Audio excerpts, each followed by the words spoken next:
Hey everybody, and welcome to the latest edition of the Squared Slice. I am your friendly neighborhood soda, as always, joined by my co-pilot, the Bobby the Brain Heenan, to my Gorilla Monsoon. Dustin, how are you doing, my man? I'm wonderful. How are you doing, Soda? Oh, I'm feeling very wonderful right now. Yeah, are you feeling spectacular? Oh, I'm feeling like Well, that's RVD good to right hear. now. I'm happy for it. So today we're gonna do something that, I'm fe- I'm feeling like Ethan Page right now. oh, very much, very much. So Ooh, we're doing something different. We're gonna be doing a two-parter. This week's topic, we're gonna be going good. through the SummerSlams. And this week we're gonna be doing the first 17 because this weekend coming up is the 34th edition of SummerSlam. So we'll be covering the inaugural all the way up to 2004's SummerSlam. hmm So, Dustin, what was your first SummerSlam you ever watched? Ooh, good question. I honestly don't know if I know what my first SummerSlam I ever watched was. I know you said you know yours, but Well, no, that was my um, first live. I think you took me off guard with that question. I think the first live, true. Yeah, First live. I know it's probably the easy one to say, but I'd have to think 1992 was the one I'd watched, at least rented the video yeah. to see, because I that's about the era that I was renting from the video store, Mm. um, WWF pay-per-view. So I'd have to think that I was watching 1992 at some point. For What about me, it you? was 1994. Okay, Yeah, it seems right. And yeah. 94 was which one again? That's the one with Undertaker versus Undertaker and Brett Owen in the cage. Undertaker. I was just gonna say, the other one that I think it might be is the Undertaker versus the Mm. Underfaker Yeah. uh, match. You know what? That might be the one that I vividly do remember watching, because I was super excited even as a kid to watch Brett versus Owen in a cage. See, for me, it was the sell of the Undertaker versus Undertaker because as a kid, I'm just like, what's going on here? And then you watch it, and then you introduced to arguably one of the greatest steel cage matches of all time. Right. Yeah, it was a nice surprise. And let's not take it away, even though we're going to get into it, even today, that Undertaker thing is so fun. It's so Oh fun. yeah, it's very indicative of the time. It is. It's very 1994, Yes, right? very much so. But 1994 is not the start of this summer tradition. It was 1988. And it was, if I'm not mistaken, the second pay-per-view that WWE added after WrestleMania. Correct. Well, they did the Royal Rumble in 87. No, it was 88. You're right. So SummerSlam was after, but the Royal Rumble, the first time they did it, wasn't a pay-per-view yet. It was Correct. just on. It was just a TV show that they put together, Yeah. and they were like, "Oh, this is the Royal Rumble." There was only 20 guys in that first one. Yeah. So yeah, I From guess SummerSlam was oddly enough, Hamilton, Ontario, Canada. It's a weird place to have Was it really yeah, weird interesting? place. Weird And the place. fact that Hacksaw Jim Duggan won it Yeah. for no reason at There's a all. trivia fact for you folks. Trivia fact that Hacksaw won that first Royal Rumble, and he Yeah. he eliminated One Man Gang as his Yeah. last person, and it doesn't make sense because it just he wasn't even. I mean, I love Hacksaw, but he wasn't very popular at the time, and he just won this random Royal Rumble. For more insight into that particular Royal Rumble, Bruce Pritchard's podcast I'm going to wrestle with did an episode on it, so definitely go Yeah, listen to that. But again, we're here for SummerSlam. SummerSlam. This is one that I remember hearing about, and there was no tape of it in my town, so it took me a long time to find it. Okay. Yeah, this is an incredible card. When was the last time you think you watched it?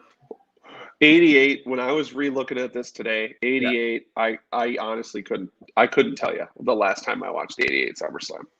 For me, it was last year. Really? Because I have the SummerSlam box set they released years ago. Yep. Yeah. So every once Yeah, in a while, and I'll pop it honestly, of the 88 SummerSlam, the main event's the only thing I do vividly, when you really look through it, it's the only thing I vividly remember. Well, there's another thing that you might remember when it come up to it. So Okay. we had the opening match, the very first match in SummerSlam history, the British Bulldogs versus the fabulous Rougeau brothers. Now, this was before the infamous Love the incident Rougeaus. oh, me too, especially their theme song. And if you're French and you know the lyrics, so great because they're making fun of Americans. It's great. awesome. But no, this Totally. took place before the infamous incident between the Dynamite Kid and Jacques Rougeau. But this was actually a pretty good match. Yep. It did in a time limit draw. It was a very 80s style wrestling, but it was still enjoyable. Hey, that's what made it fun. That's why we love the late 80s. Yeah. So coming up after that, we had Bad News Brown defeated Ken Patera. Those are names you don't hear talked about much. Rick Rude defeated the Junkyard Dog. That's a match I was like, I remember watching it. It's like, I didn't know they ever did that. Nope.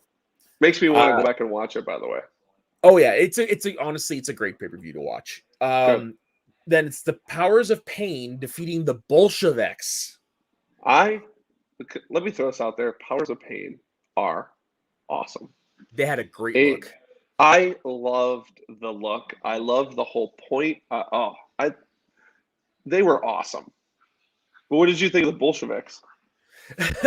The Bolsheviks, again, very, like I said earlier about 94, very indicative of the time because that's what the big thing was the Red Scare, the Russian bad guy.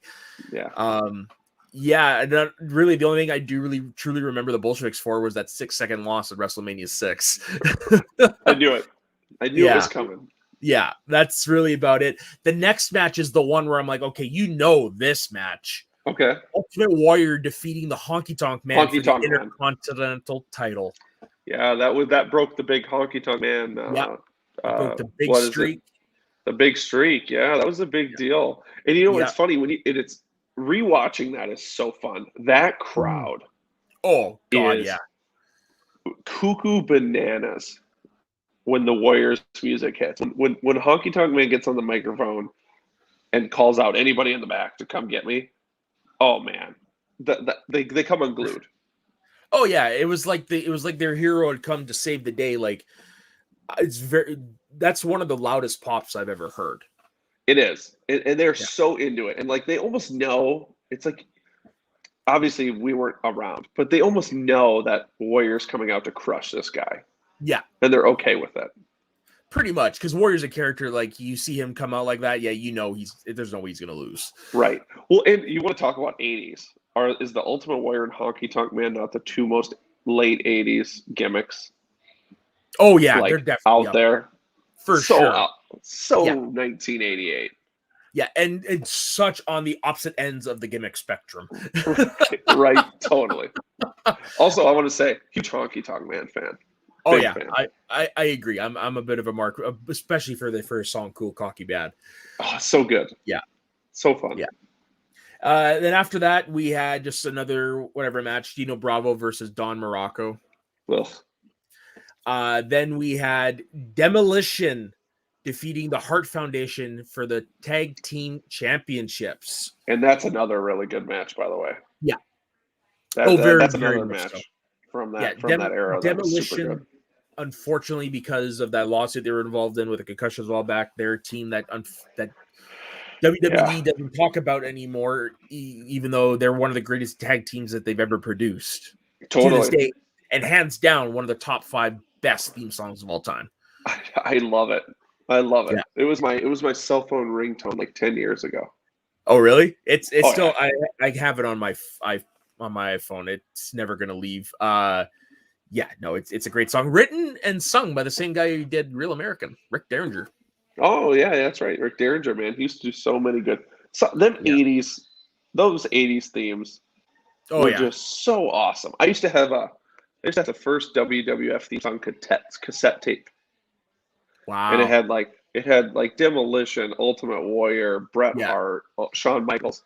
I mean, my mom has home videos of me listening to that and like hanging out with it because I'm like, This is so awesome that you could put a cassette tape in and run out as the Ultimate Warrior like down the hallway. It was the coolest thing ever. I have and I still have the WWE Anthology set. Yes, that Anthology set was awesome. Yeah, it's just unfortunate, I guess, because of licensing, you were missing songs like Demolition and what have you, unfortunately, but it is what it is. Still cool. Yeah. And then following that, you had Big Boss Man defeating Coco Beware. I mean, I don't think I've ever seen Coco Beware win a match ever. WWE Hall of Famer. Yeah, it's mostly for the gimmick. Totally. Oh, geez, I probably all the gimmick. But I do hear he was really over as a face in Mid-South. He was. Yeah. It's, but popular gimmick, though. People remember that bird. And not just that, he sang like the theme song to Pile Driver, the wrestling album. Yeah. Like, which is a pretty catchy song and ended up becoming his theme song and stuff. So, yeah. After that, we had Jake Roberts defeating Hercules Hernandez. Yeah. Hercules, another underrated guy.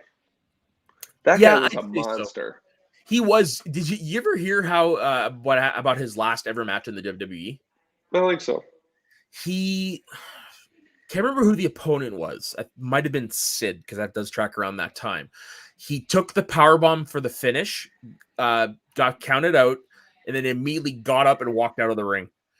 Oh, that's right. That was Hercules. That was Hercules, yeah. That's right. Yeah. That is a baller move. That is a baller move, but at that time, a major no-no. A major move. Well, wasn't that the big thing Bruiser Brody was known for? Is like he would no-sell people. And there was times where like he would do that too, where like he would get pissed off and like whatever would happen, and he would just get up and he'd just walk out. He's like, nah, I don't care. He's like, what are you gonna do? I'm fucking Bruiser Brody. Exactly. Yeah. I don't know if Hercules had that clout. Yeah, I forgot to bring this up earlier, but that's the poster. It's a great poster. Look at Ventura on that poster. Oh yeah. Just cut him off Just cut him off.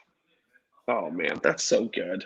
Yeah, and that's actually that is the main event. It's the Mega Powers, who I'm representing today, defeating the Mega Bucks. Now the Mega Powers, Macho Man Randy Savage, World Wrestling Federation champion at the time, and Hulk Hogan, the ultimate betrayer, according to Randy Savage, with Miss Elizabeth in their corner. The Mega Bucks, Andre the Giant, and Ted DiBiase with Bobby Heenan and Virgil. Now this was an all-star main event at the 1988. Oh, I mean, that was 1988, right? Yeah. I mean, $1 Million Man was over. Oh, for sure. One of the best heels. Oh, he was so good. I mean, one of my favorite themes, talk about theme songs. That laugh that starts the theme. But I'm just that wasn't there for this. That didn't come, I think, till 1990s. Was it that late? It was that late. Yeah, because this was 88. They weren't doing themes. Some wrestlers were still like DiBiase was one of them. He was entering to no music. To new music. Now, Andre never entered to music ever. Never did, but yet in WWE video games, he has his weird theme song. Yeah. Oh, that's right. Yeah. That's right. So I have a question for you, just because you have your Mega Powers shirt on. So when you were growing up and like thinking back, or is this like later in life, was like, do you have a connection or like a super fandom for the Mega Powers or not? I'm assuming. Well, yeah, because I grew up a massive Hulk Hogan fan. I grew up a massive Randy Savage fan. Sure. And so this, when I first heard about this main event, it was like, okay, I have got to see this, because I was kind of aware that they made a tag team, but it wasn't until I watched WrestleMania 5 and I saw the promo package and I was like, oh shit, I've got to watch this. And like I said, there was no VHS tape in my town, but when I was in the 5th grade, we had a substitute band teacher who was there for a good while our regular band teacher, music teacher, was on maternity leave. And he found out a bunch of us liked wrestling. And he came and he brought this like big bag full of VHS tapes. And in there, SummerSlam 88, SummerSlam 89, yes. Survivor Series 88. And I was like, okay, gimme. And the first time I watched that match, I was like, it lived up to the hype.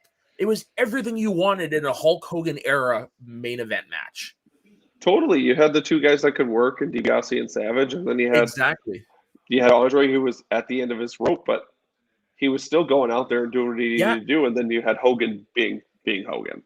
Yeah, and you had Jesse Ventura, who on commentary and in real life, it turns out, was a known proponent of, known for shitting on Hogan as the guy is the referee. And as they said, pretty much mine's the only hand that can kind of end the match. And when Hogan hits the finish and Ventura hesitates, Hogan just grabs his hand and counts it out. And it was like, which is finish. which is such a good finish, right? Yeah. Like the fact that Hogan grabs it. And obviously the hindsight, like you just said, is great between Yeah. Hogan and Ventura, right? They Yeah. have this just constant head-to-head battle with each other. Like Yeah. just with how they like went through the wrestling business. And so it's kind of funny when you think back. Like Oh, for I sure. wonder if at that time it was like that yet. To my knowledge, I don't think so actually, yet. don't know. I don't think it was ever like it was revealed that Ventura found out that Hogan was the one who squashed the union thing, but I don't know Right. if it was ever released, if it's known when that happened. No. Well, and Ventura was the way I always see how Ventura looks at wrestling. He was on board until he got what, according to him, screwed in Yeah. 1990 with the video game and the Yeah, no pretty much. licensing and all that stuff. Yeah. So I think at this time he was, I would assume they were probably all in. Probably. I could see it being after he left, him finding that out. I Right. definitely can. Totally. Yeah. All right. So next we're on to the second SummerSlam, the 1989 SummerSlam. Look at that video game Look cover. at that Yeah. video game cover.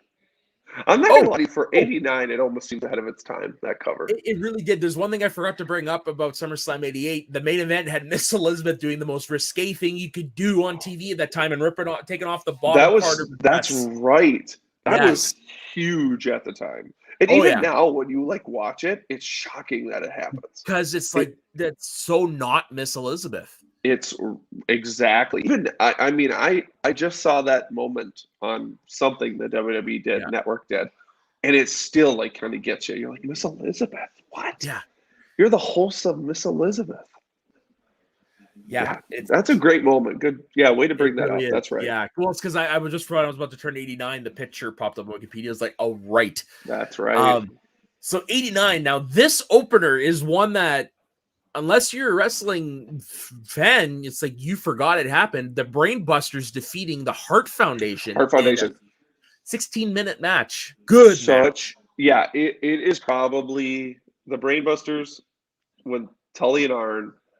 That is the match, I think, that you have to watch with them. Because their run in WWE was really short. Yeah, it was only the 1 year. Yeah, it was 1 year deal. And they had a couple good matches with like the Killer Bees and like Rockers somebody else. Rockers. They had a couple good with Rockers. But this match with the Hart Foundation is one of the ones that I remember. And I've watched multiple times because it's so good.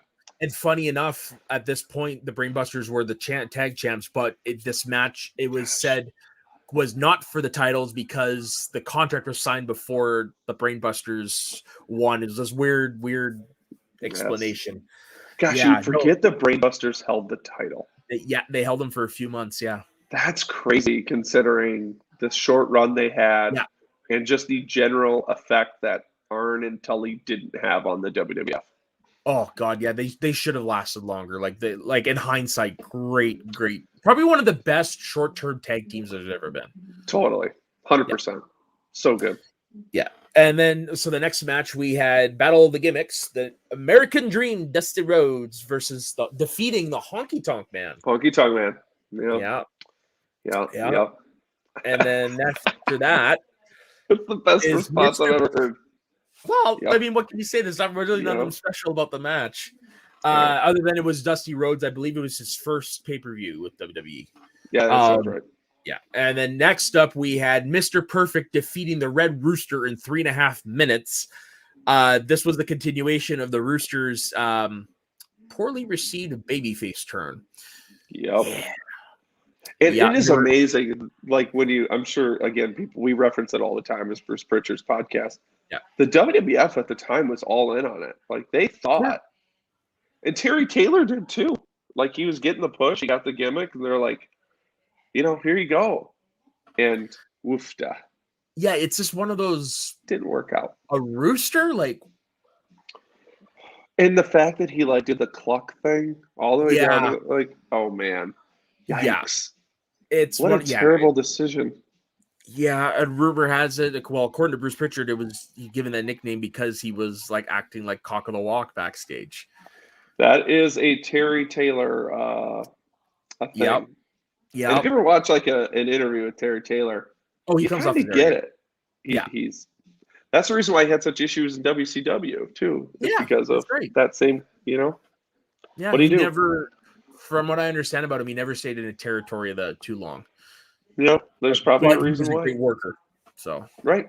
He was. yeah. But Red Rooster, yikes. Yeah.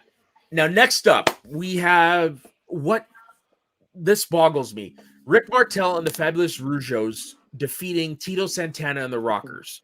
What boggles my mind is this is the closest we ever got to Rick Martel and Tito Santana having the blow off to the split for Strike Force.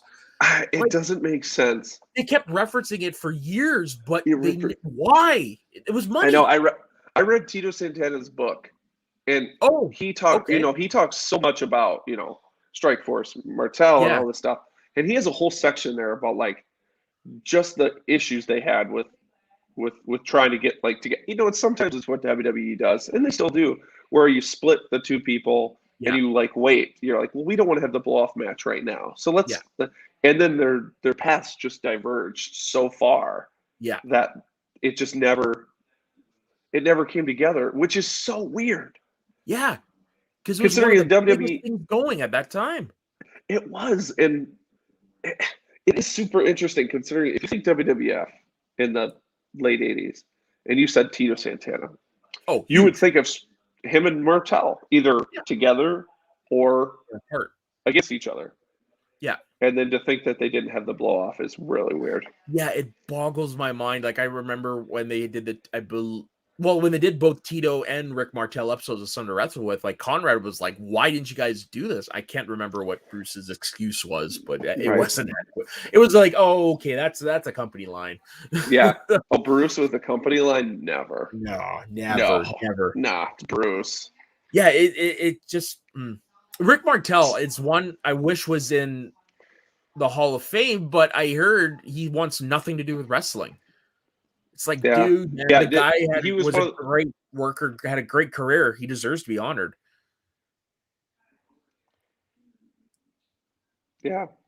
There's some guys like that just completely, say no. Mm-hmm. And apparently Martel's one of them. Yeah, the last time he appeared on any type of wrestling program that I'm aware of was the very first WWE Night of Champions. Interesting. That's a good fact. Yeah, because they I remember that. They showed former, I believe it was U.S. champions in the crowd, and he was one of them. Martel was one of them. That is a shock. Yeah. He must have been. Yeah. I think he might have been in his neck of the woods or something. I was just going to say, how close were they to his house? Yeah. Because that seems like the only way Martel was coming to a WWE event. Yeah, pretty much. Following that, we had the rematch of the Intercontinental title match from WrestleMania 5. This time, the Ultimate Warrior defeating Ravishing Rick Rude. I really enjoy watching these matches because you can tell Rude is doing everything in his power to make Warrior look good, and he succeeds. Nobody had better matches with the Ultimate Warrior than Ravishing Rick Rude. Correct. Nobody. Correct. There's a few others out there, but they are the only Warrior match that is. I mean, take out his big match with Hogan, which is great. I was gonna say, like that's the best great. match he's ever had. It is. Of course, it is high profile and stuff. But what Rude could do with that guy? Some people just gel, and Rude knew how to do stuff with the Warrior. Yeah. And the couple times that you see him on the big pay-per-views, it's so good. And it just shows how great Rude was. Yeah, and that's the thing. Like growing up, like I liked Rick Rude. I liked the gimmick, but it wasn't until I found out that he went to WCW. I was like, whoa, really? And then when I started watching that era of WCW, it was like, holy shit, this guy could really work. Because outside of the Warrior matches, like he didn't really. Yeah. Yeah, Rude like to me is the same way. Sorry, who?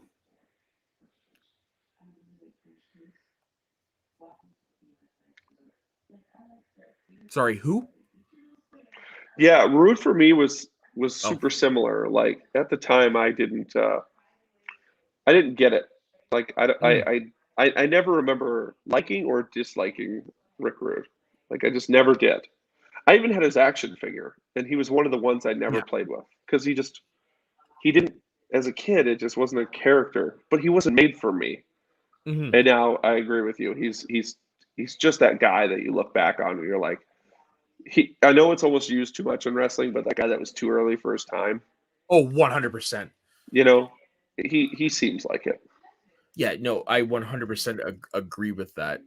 Yeah, Rick Rude, yeah, he's one of the best to have never won the title. Oh, easily, Yeah. easily. Him and A Perfect. career cut too soon, and I heard when he passed away, he was training for a comeback. Oh, he was in.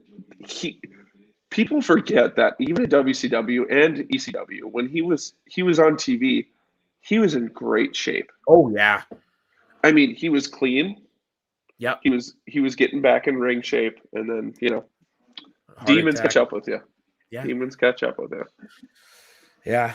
And after that, there's another 6-man tag. It's Jim Duggan and Demolition defeating Andre the Giant and the Twin Towers. This is where Jim Duggan did the Demolition Did the face face paint. paint? Yeah, Yep, and I think he was king of the WWF at the time because I do remember him wearing the face paint with a crown. with the crown, and he put the little crown on his 2x4, Yeah, yeah, which is yeah. Which I didn't notice until last year when I rewatched it. hilarious. Oh yeah, like that. That's perfect. Is It's what so that is. perfect. Yeah. Yeah.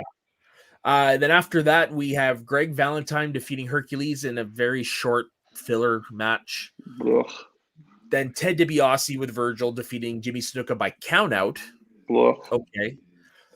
And now the main event, which is another tag team match. This time it is Hulk Hogan and Brutus Beefcake, not quite known as the what was it they called themselves when they were in WrestleMania 3? Oh, The Mega Maniacs. that's it. There you go. Something Right? like that. Yeah, not quite That's them. right. Defeating the tag team of Randy Savage and Zeus. Oh my lord. Now, this was around the time that No Holds Barred had come out, so WWE was definitely trying to hype the movie, and they brought in Zeus. So I have to Yeah. ask you. This was one of my main favorite parts about today. Okay. When I was going through, I'm like, I have to ask. What was your impression as a kid the first time you saw Zeus? Like, Okay. did you have a reaction or no? Or is it somebody that just like, you just were whatever? Well, I saw No Holds Barred when I was pretty young, Okay. so it definitely was just like, oh my god, because at that time you don't look at movies as not being real. Sure. So definitely Zeus was someone that he didn't strike fear in me, but I was in awe. Like, Okay. holy shit, because to me, Big dude. Rip was Hulk Hogan. Well, Rip was Hulk Hogan, but it's just like this guy did that to Hulk. Like, holy fuck. Right. Yeah. And then I find out years later they actually brought him in for matches. I was like, dear Lord. Dear Lord. It's terrible. I honestly say I do remember the and again I never think great off my feet, but that cage match where Zeus stood outside the doors and Hogan Yep. kept trying to get in and Zeus would just kick him. I remember that as a kid. And I thought, like, this guy, he's unstoppable. Yeah. Like he can crush, and Hogan sold that like a mother. Like if you Okay. rewatch it, I mean Zeus is barely touching. And Hogan he's making it look like he's getting hit by a sledgehammer. Yeah. Like and I remember that as a kid going like, this guy can crush Hulk Hogan. Yeah. Because he's no sold everything. No sold everything. And then you look back and It's a little goofy. a little Yeah. goofy. And I didn't watch No Holds Barred as a kid, so Okay. I didn't have that connection with him. Yeah. No, I had the VHS tape and everything. And is this also Beefcake's like only big main event on a pay-per-view? It has to be. Well, where he was the final match, yes. In it has to WWE. Yeah, He sure. did main event Starrcade in WCW. Yes. Yes. But no, in WrestleMania 9, it was the co-main event. True. So yeah, so both the high-profile Brutus Beefcake matches were, of course, against Hulk Hogan or with Hulk Hogan. I should say. Of course. Yeah. This Randy Savage is the reason to watch this match because he's taking everything. Everything. He's taking everything. Zeus is so immobile. Oh, yeah, And totally. But what do? You hindsight, you can't blame the guy. He was an actor. What do you do? Got on TV. was awesome. Pretty much. Yeah, you get him with somebody whose abilities can put a polish on the weaknesses of his opponent, and they definitely did. Yeah. What do you do? I might have to go rewatch this main event later. Like it I think is so. it is a fun main event. It's not the most technical main event, but it's for what it is. It's fun because Savage and Hogan, like at that time, was money. Like that WrestleMania 5 is still the WrestleMania I look back on as the fondest. Like 17 is the best, but my favorite's 5 because of those two. Yeah. Well, I mean, look at that. The SummerSlam beforehand, we're talking about them being teammates carrying the show. Yeah. And now they're against each other. And that's another thing. Like that's one of the greatest slow buildups to for an angle ever. It starts at WrestleMania 4. They become friends, and slowly, seeds are being planted until boom, Savage turns on him. Right. It's a year-long angle, and it's one of the most memorable angles of all time. Sure, totally. Yeah, it's so good. And that Savage turn, we'll probably talk about it in another episode. Is awesome. Yes, 100. One of the best. One of the best. So the next one up is SummerSlam 1990. Look at that poster. Like, these are so awesome. I can't get over how... Oh, my God. I don't know why my parents wouldn't let me rent this one when I was a kid, but I remember walking into Video Stop and seeing that tape, and it's like, wow, like I gotta watch this because Warrior's champ? Come on. I know. Warrior as champ. Yeah, because it's 1990? 1990, yeah. That makes sense because Warriors champ. And okay, you could go through the card. We're going to talk about it. Okay, yeah. So right off the bat, well, actually, here's a fun dark match. Shane Douglas defeated Buddy Rose. Shane Douglas was part of the WWF at this time. Jeez, in 1990. Yeah, that is crazy. And Buddy Rose, like year maybe. What two names to believe Shane Douglas was there in 1990. Yep. And then to think that Playboy Buddy Rose was there in 1990. At that time, who was as heavy as Adrian Adonis was. Yep. Like, that's an interesting dark match. It easily one of the most memorable gimmicks, the blowaway diet. The blowaway diet was so clever, though. Oh, of course. It's a great idea. Okay, so first match, official match of the card, Power and Glory. Hercules and Paul Roma defeating the Rockers. Power and Glory, you know what? We're a pretty good team. Yes. Oh, sorry. There we go. On my mobile device, everyone. Don't worry. Yeah.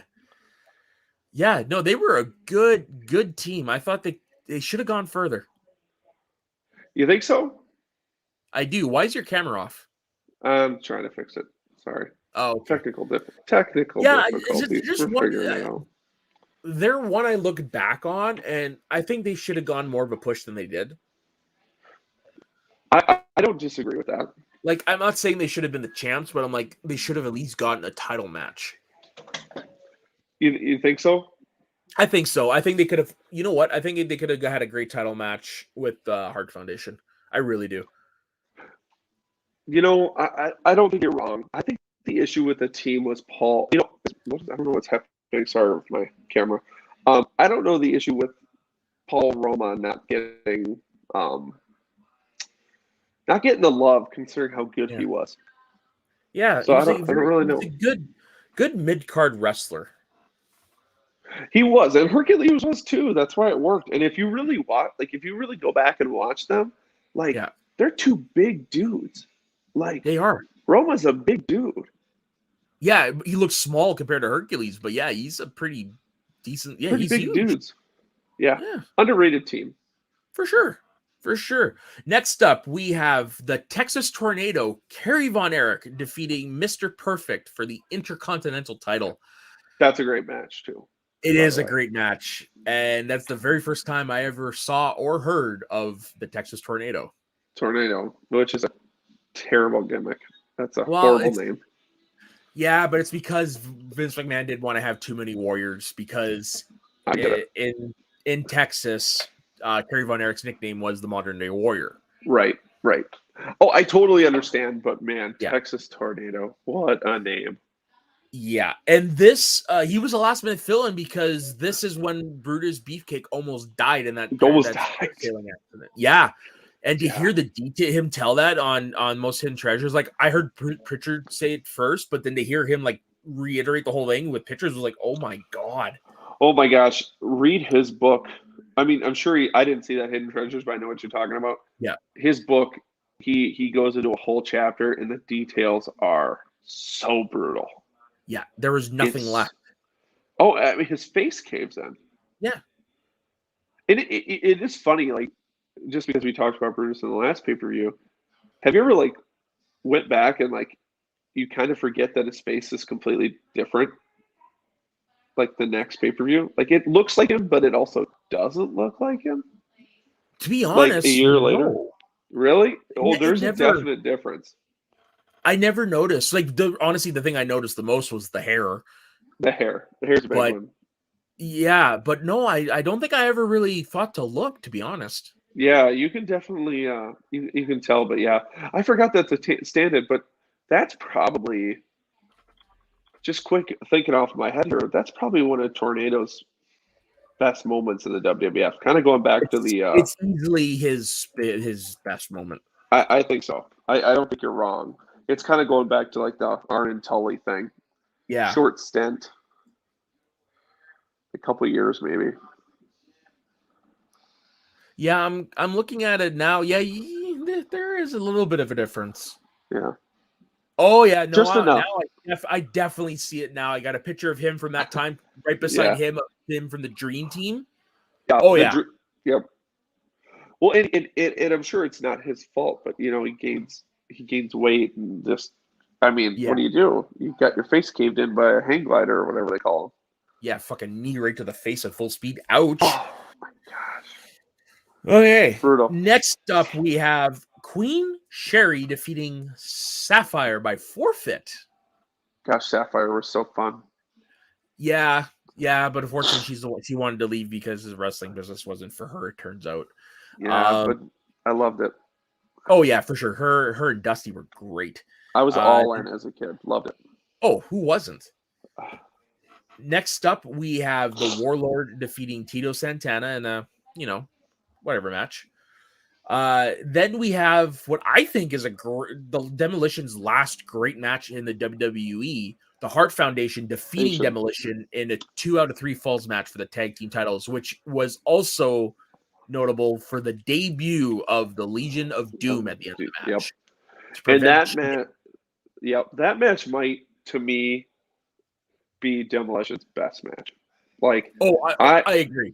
I think it's just spectacular. And yes, you throw in the Hart Foundation, who were them and the Rockers were just superior to everyone. But there's something about it. It's just so good. And Axe was, just at the end of like his full-time career, and like I think he knew that. His Crush was in this match. Oh, this was Crush? That's right. This was Crush, Right. That's right, because the earlier one didn't. Yeah, that's right. They were freebirding it at this point because of they were getting ill or whatever it was. But man, it was so good. Yeah, Crush, God, I love Crush. Yeah, it was their last classic match, but it's easily the best match they ever had as a team. Like the heat in that match, adding in the debut of the Legion of Doom. Like, it's a great match for sure. And then add in how popular in 1990 Hart Foundation was. Oh, for sure. Like at that point, you're like, okay, one of them is gonna go big, and it ended up being Brett. Yeah. And then I would pull on my imaginary beard. Yeah. All the time. That is such a cool beard. May he rest in peace. So good. All right. And next up after that, we have Jake the Snake Roberts defeating Bad News Brown with the Big Boss Man as special guest referee. Don't remember anything about that. Me neither. Same with this one. Jim Duggan and Nikolai Volkov defeating the Orient Express, Sato and Tanaka. I do randomly love the Orient Express, by the way. Tanaka is awesome. And Saito, there was like 3 people that played that guy. So it was just a random dude in a mask. Yeah, and one of them was white guy Paul Diamond. Paul Diamond? I was just going to say. The one at very end, yeah. Yep, and that was rough because you could definitely tell it wasn't the Orient Express when it was white dude. He had a light But Pat Tanaka, Oh yeah, Underrated guy in the wrestling history agreed. books. I agree. So good. If you ever go back and watch some Orient Express stuff, he's extremely good. And what was it? Royal Rumble 1990. It was Orient Express Rockers had the match of the night. Yep. Yeah. Yep. That's the exact match I always think of. That Oh is yeah, for so sure. good. And Tanaka, oh god, he's good. Mhm. Underrated guy.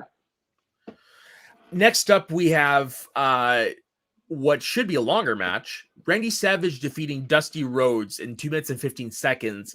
Reason why it lasted was so short is because they had the payoff to a storyline where Sapphire ended up getting bought by the $1 Million Man, and she came out right. She came out with Ted DiBiase. He said, "I got her now," and Dusty Rhodes ran after them, and that was it. Got counted out. What a soul crusher. Yeah, I because love Dusty that. Rhodes didn't last too much longer after that. He lasted another 6 months, 7 months in the company. Yeah, it wasn't much. Yeah, It's amazing how much of that run of Dusty's is connected. Like the best parts is with Sapphire. of course, it's the most memorable because that's when he's having the most fun.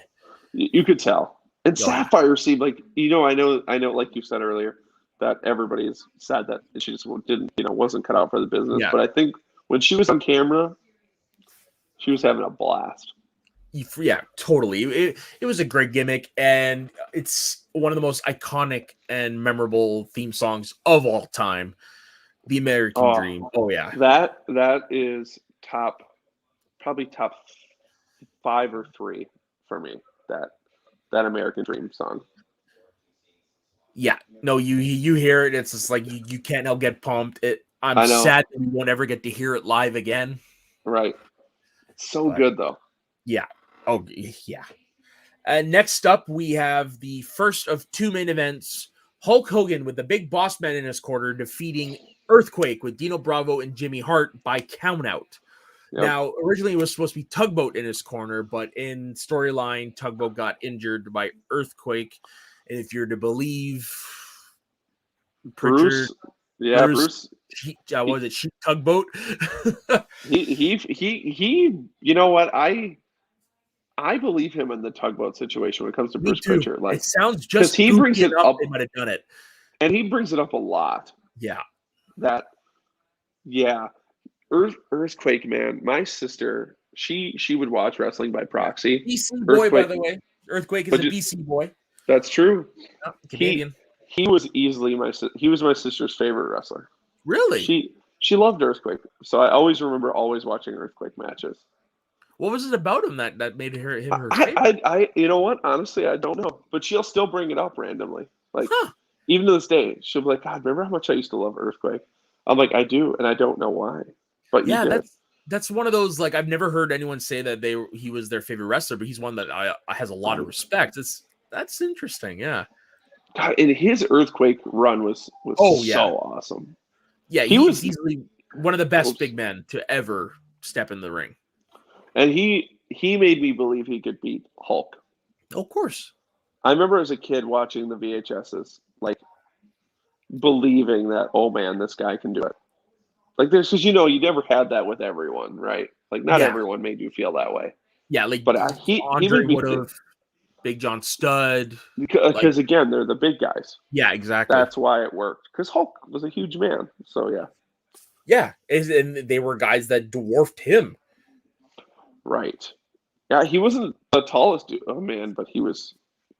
That jump on the ring was just so intense. The Earthquake was just so stupid, but it's so awesome at the same time. It's effective and memorable. It is, and just the big splash was awesome. Like, him and Tugboat, man. Him and Typhoon. Yeah, natural disasters were awesome. Yeah, I loved watching the natural disasters. They naturally more than one run. Right, and they were natural. Like, they naturally became baby faces at the end of the run. Yeah, because people just started to like them. Yeah, these two big dudes just building everyone around. Yeah, and the main event is the Ultimate Warrior defeating Ravishing Rick Rude by escaping the cage in a steel cage match for the World Heavyweight title. Yep. Rick Rude's last pay-per-view match in WWE. What a way to go out. Yeah. And just to think it was so long ago. Yeah, 31 years ago. That's you forget how much of an impression that guy made in such a short time. Yeah. Because, he joined he was only there 3 years. 3, 4, maybe? He started in 87, left in by Survivor Series 90, he was gone. Yeah? Yeah. Gosh. That was as amazing to me about pro wrestling is that concept of a guy that has this we remember so fondly about. Yeah. And then you look back, you're like, that guy only had 3 years. It's amazing that he was able to do what he did. Yeah, easily one of the most memorable characters for the whole. Woo. Right. Yeah. Risque for 1990 TV. Oh, very, very much so. And one of the best physiques in wrestling. Unreal. It was unreal. Yeah. Even for today's standards. Oh, for sure. There's nobody unreal. else. Yeah. No. I mean, I do under this shirt, but it's me too. I look like him after about a couple of buffets. So next up, we have what is, I'd say one of the most iconic SummerSlams. Yep. SummerSlam 1991. The match made in heaven and the match made in hell. This is good stuff, man. Gosh, these posters, I love re-looking at them. They are just... Oh, for sure. They're great. Look at Slaughter and Sheik on that. What? Yeah. How? When I was a kid, I had no idea that was the Iron Sheik when I was a kid. No, neither did I. Yeah. I had no idea. Yeah. Which is hilarious when you look back because it obviously is the Iron Sheik. But as a kid, no idea. And I love how for the wedding picture, they use a picture of Macho Man and Elizabeth from a few years prior. I just noticed that. Right. I know. So funny. Yeah, no, and actually, this is one of the not just the most memorable, but one of the best open bell-to-bell pay-per-views, SummerSlams of all time. Yeah. And remembered fondly. Oh, for sure. And you'll see why. Like the first match, the British Bulldog, Ricky the Dragon Steamboat, and the Texas Tornado. That's quite a gimmick team. Defeating Howard Gory and the Warlord in a 6-man tag match. It's a bunch of big slabs of meat hitting each other, but it was a decent enough opener. Right. But the next match that is the most remembered match of this pay-per-view. It's also arguably one of the best matches of all time. Bret Hart defeating Mr. Perfect by submission for his very first Intercontinental Championship. Man. Easily rewatchable nowadays. It is so rewatchable nowadays. Yeah. And then to hear everything that came out about the match afterwards, how Perfect was in such bad shape, but because it was Bret, he did the favor anyways. And to see the punishment he took in the match, it's like, dude. I know, it's amazing to think of how bad his back was. Yeah. Like, to the point where he was like barely upright. And it is one of we talk about good matches on this show a lot, but that match is timeless. Yeah, that's that's one you introduce somebody who's never watched wrestling before. Right. Like, here's a match 30 years ago, and it still holds up better than most of the stuff you watch today. Agreed. It's that awesome. It's matches like this that made the Intercontinental Championship the workhorse belt. Correct. Yeah. And Perfect, I think, is the first. I give Honky Tonk Man a lot of credit for being who he was with it. Yeah. But Perfect always to me seemed like the guy who turned it. Yeah. Into that belt. He's one of those guys when somebody says Intercontinental Champion, that's who you think of. Perfect. Yeah. I mean, he's easily him and Bret, honestly, because of this match, I think are the first two. Yeah. Oh, for sure. Well, you don't want to forget Savage in there as well. Right. Okay, next up we were just talking about them. The Natural Disasters defeated the Bushwhackers with Andre the Giant in their corner. That's right. Ugh. Not the best match, but whatever. Yeah. Oh, what? The Bushwhackers didn't have a great match? It's funny when you watch the Bushwhackers and then you hear the stories about them as the sheep herders. You're like, them? Yeah, I know. And you should watch. Have you ever watched any of that stuff? Yep. Dude, that's brutal. They used to beat the piss out of each other. Yeah. And get it beat out of them. It's GCW before GCW. Yeah, it is they were pretty violent for the 70s and 80s. They were Holy crap. heels, and then you see them turn into one of the most lovable tag teams in WWE history. Is Hey, really good on them. Following that, we had the culmination. Well, I would say the culmination to the storyline: Virgil defeating Ted DiBiase for the $1 Million Championship. Yeah, what a culmination to a storyline that nobody cared about. I don't know, man. Virgil was over. But the second it was over, yeah, he was over. That was it. He was over. That's like the funniest part about that is because I would give Virgil and Ted DiBiase all the credit in the world. Yeah, I remember that as a kid. I remember they made it work. It was awesome, and I was like, "This is so cool." And then the second Virgil wins, everybody goes, "Oh, yep, that's what we wanted." Okay. But what's next? Now what? Now what do you do? Yeah, and they went right into a jailhouse match. Big Boss Man defeating the Mountie. Now, what's most memorable about this is the skits that happen afterwards with the Mountie in jail and the allusion to prison rape. Man, the Mountie is easily one of my favorite characters from this era. He went all in on this gimmick. Hilarious stuff. Oh yeah, he was a great comedy heel who could be a badass when he wanted to. Right. So does this hit close to home for you? Well, actually, I was going to bring this. I was going to bring this up. So I found this out last year, a couple years ago, that whenever the Mountie would come to wrestle in Canada, he couldn't wrestle as the Mountie because the RCMP up here, the Royal Canadian Mounted Police, thought it was in poor taste. Like basically, they found it insulting. So he was not allowed to use the. Yeah, but because he was a bad guy who tased his opponents. It was the early 90s, right? So he had to wrestle. He still wrestled in the gear, but he had to wrestle Jacques Rougeau and was not allowed to use the music. That's right. That is. Oh, speaking of another great music, the Mountie entrance theme was. And then they altered it when they became the Mountie or the Quebecers. The Quebecers. Yeah. Oh, man. We'll talk about that when we get to January and we talk Royal Rumble. Man, I hated the mofos. Oh, I hated them. Ooh, this should be fun. Ooh. Okay, next up, we had a street fight for the WWF Tag Team titles. The LOD, Hawk and Animal, defeating the Nasty Boys. Nasty Boys. I'm a fan of the Nasty Boys. I actually have a Nasty Boys shirt. I love the Nasty Boys. Because you know why? They made you feel like they were who they were. Yeah, you believed it. They were believable. They are I believe they are. They have mullets. They have Sags had no teeth. They were the ultimate barroom brawlers. Sags is married to. He's a brother-in-law to someone. Look that up. Dusty Rhodes. Rhodes. His sister-in-law was married to Dusty Rhodes. Dude, those two guys. Even looking back, like they're the. This is going to use some modern stuff.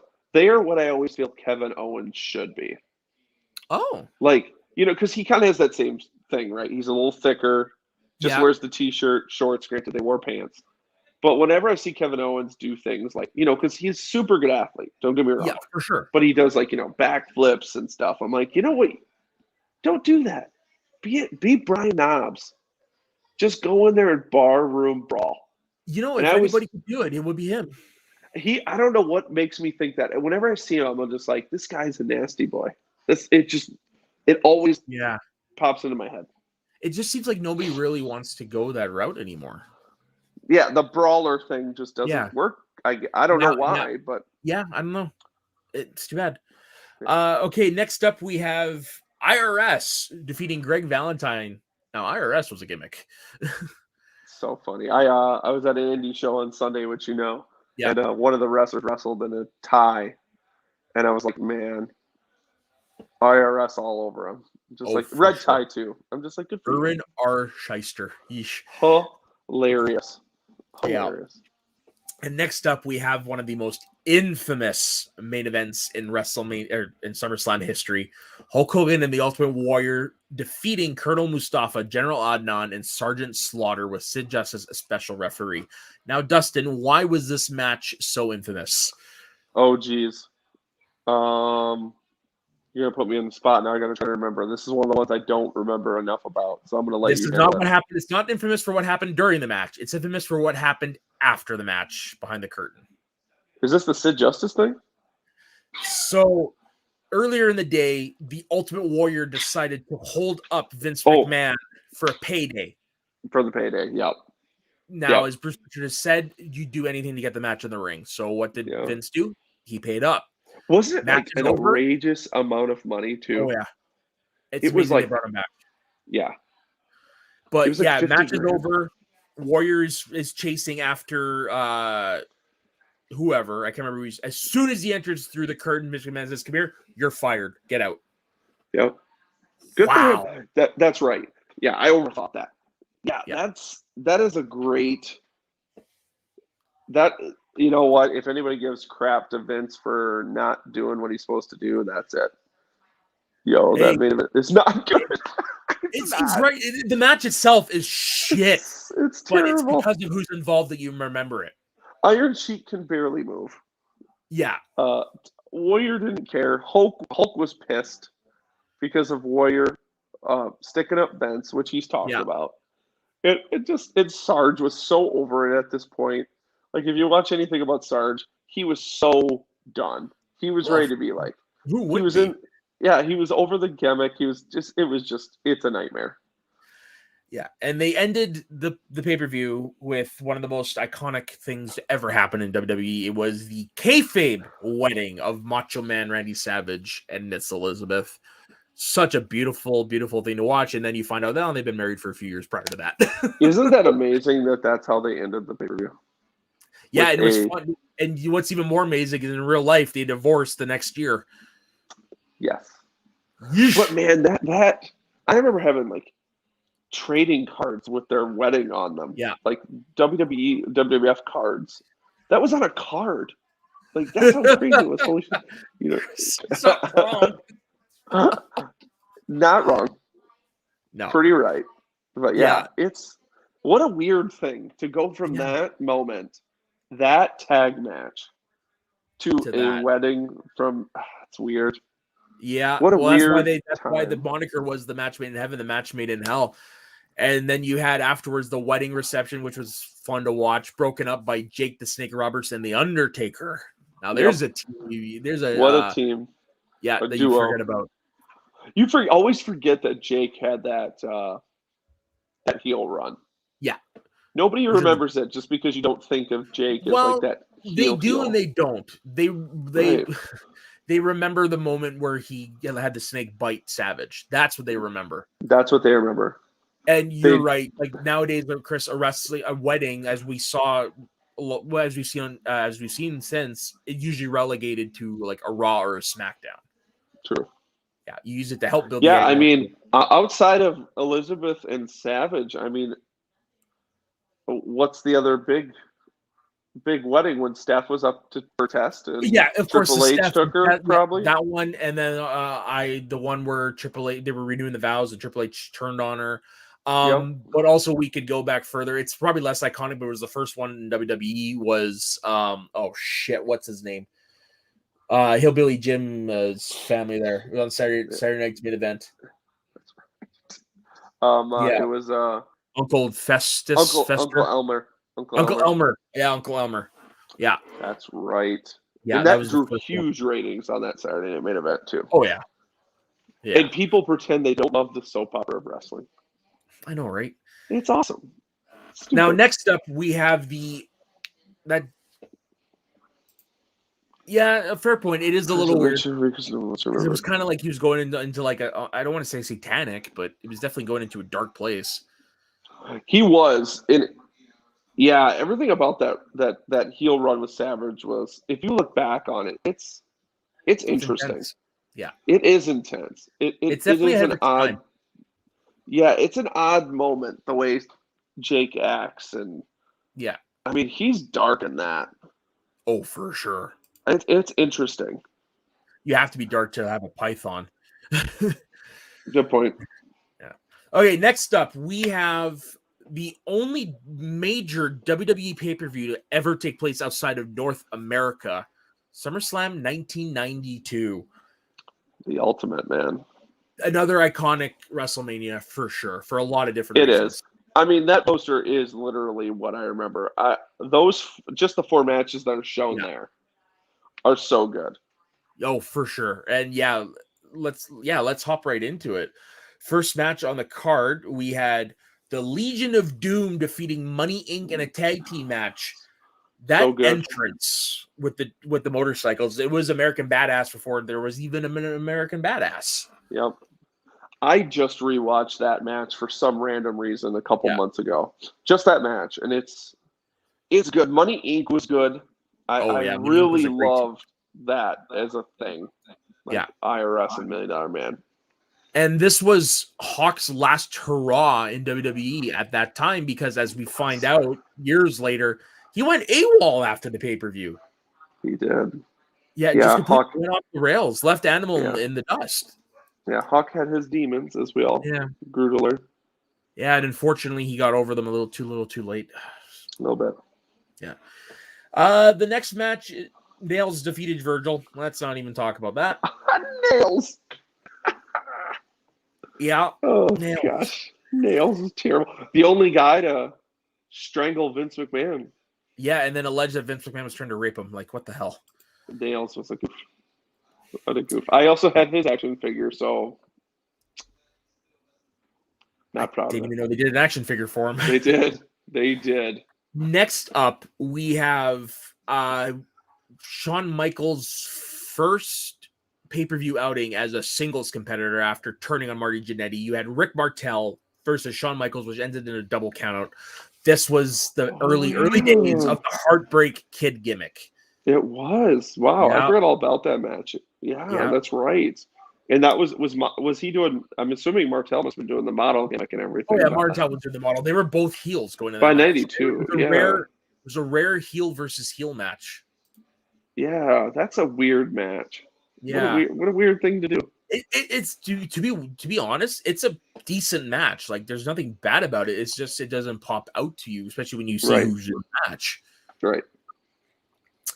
And next up, we have the Natural Disasters retaining their tag team championships against the Beverly Brothers, Bo and Blake, the Minnesota Wrecking Crew. If anybody doesn't out there know, I live in Wisconsin, so I'm right next to Minnesota. So AWA and all the Minnesota things, Minnesota Wrecking Crew, huge fans.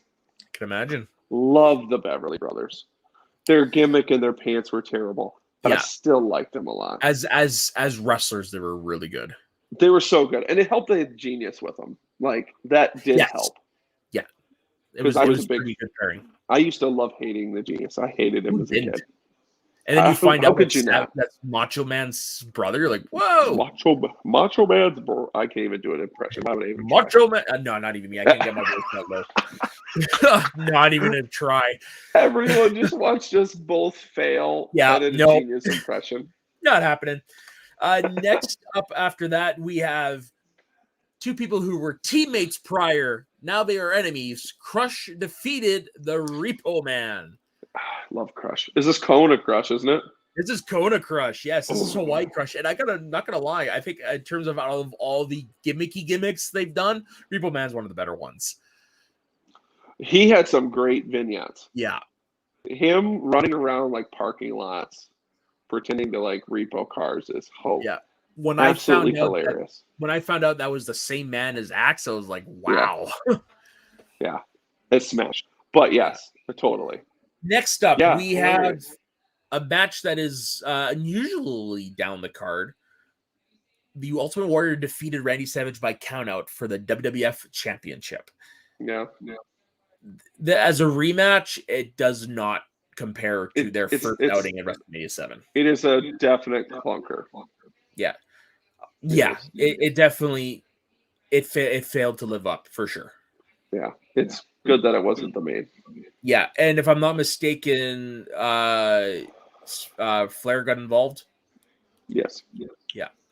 That was when WWE was really struggling to figure out what to do with Ric Flair. Right, because he kept doing these random run-ins, and yeah. Yeah, that Flair run was weird. Yeah. Weird.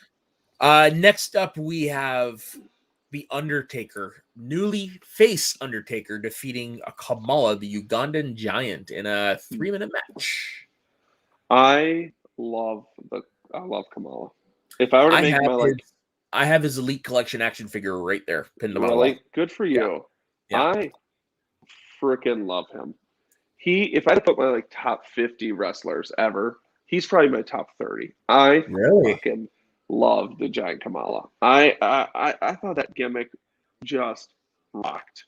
It was a gimmick that when you were a kid at that time, you just gravitated towards for whatever reason, even though he was supposed to be the bad guy. Because he was all in on it. He made you think he was from Uganda. He's just some random guy from the South. Yeah. I was into it. Yeah, I'm looking at it right now. It was just awesome, right? The mask, the big shield, the moon on the belly, the woo. I loved it. I just loved Kamala. And I remember not the best wrestler, but didn't matter. One of the better gimmicks. Yes, I agree. Trivia question for you. Who created Kamala the Ugandan giant gimmick? That's Jerry Lawler. Yeah, Jerry Lawler in Memphis. Well, because again, he saw this big black dude and he was like, what do we do with him? Money. And he pulled out a paintbrush and said, let's paint this on him and send him out there as an African giant. And it worked. Bam, he did it for 20 years. Yeah, it really, really worked. It's still one today that you remember after all these years. And just to bring it up, do you remember that vignette? If you don't, you should YouTube it after. It was on a VHS or something with him and Slick where Slick teaches him how to bowl. Have you ever seen that? No, but I got to now. You have to. It was it was on one of the random VHSs, and Slick was his manager, and he teaches Kamala how to bowl. It is awesome. Chris, when we get to that episode, you are definitely coming on. We'll get you on here, Chris. Let's do it.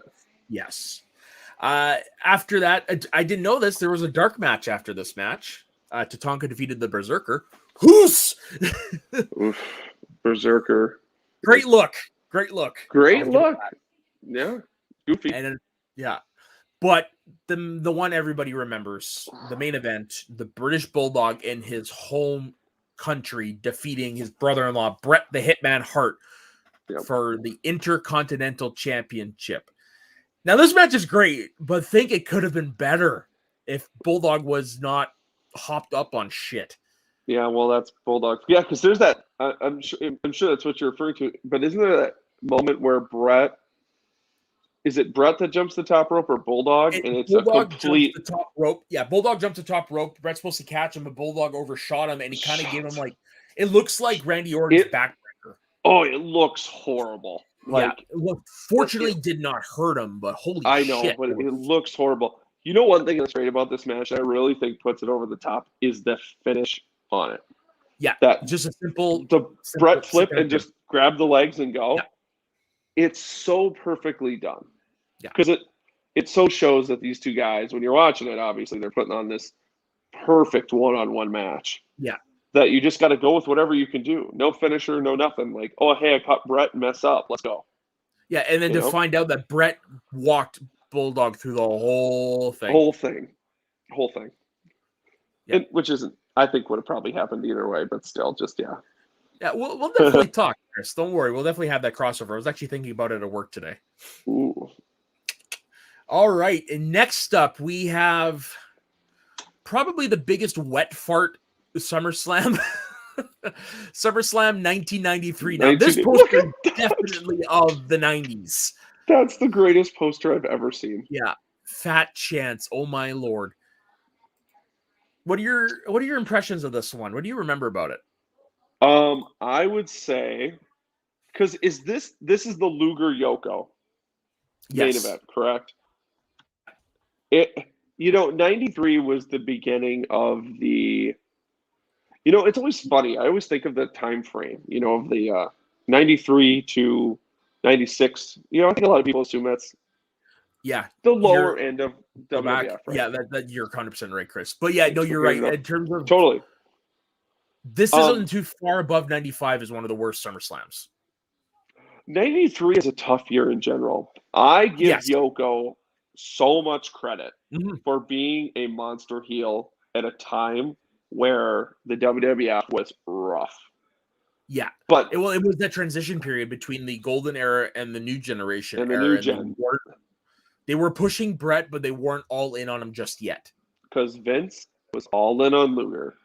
Yeah. And Luger was not.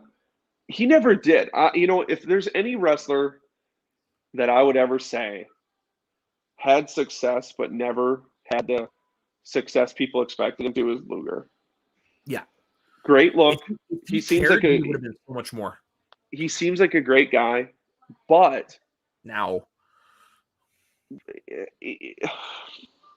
what do you do? What do you do?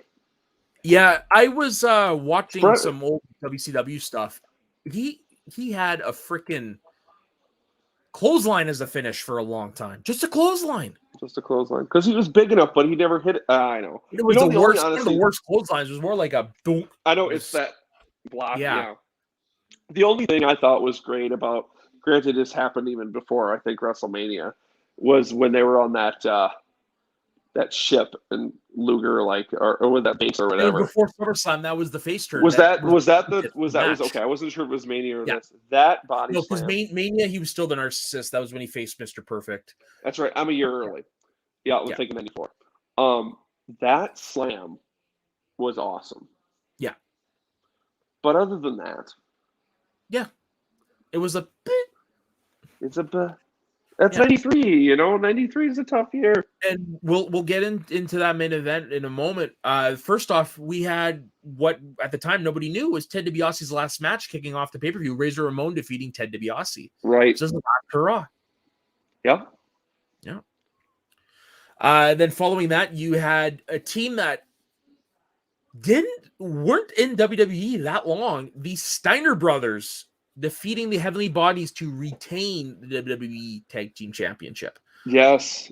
Yeah, that's another team. Again, it goes with the Brainbusters, right? Yeah. What a weird random run. A year? Staff. Yeah. It's a year, and they had all these high profile matches, but they were just, it was almost like, all right, what tag team next for the Steiners? Pretty much. Yeah. I actually think their match with the Head Shrinkers at WrestleMania is a hidden gem, personally. Yep. They also have a really good one before DiBiase leaves with Money Inc. too. Yeah. I don't remember what that was from, but that was title, good. I believe. Yeah, that was a good one. Yeah. Okay, next up we had Shawn Michaels with Diesel in his corner defeating Mr. Perfect by countout for the Intercontinental title. I forgot they had a feud. So did I. That was short-lived. Yeah. Yeah.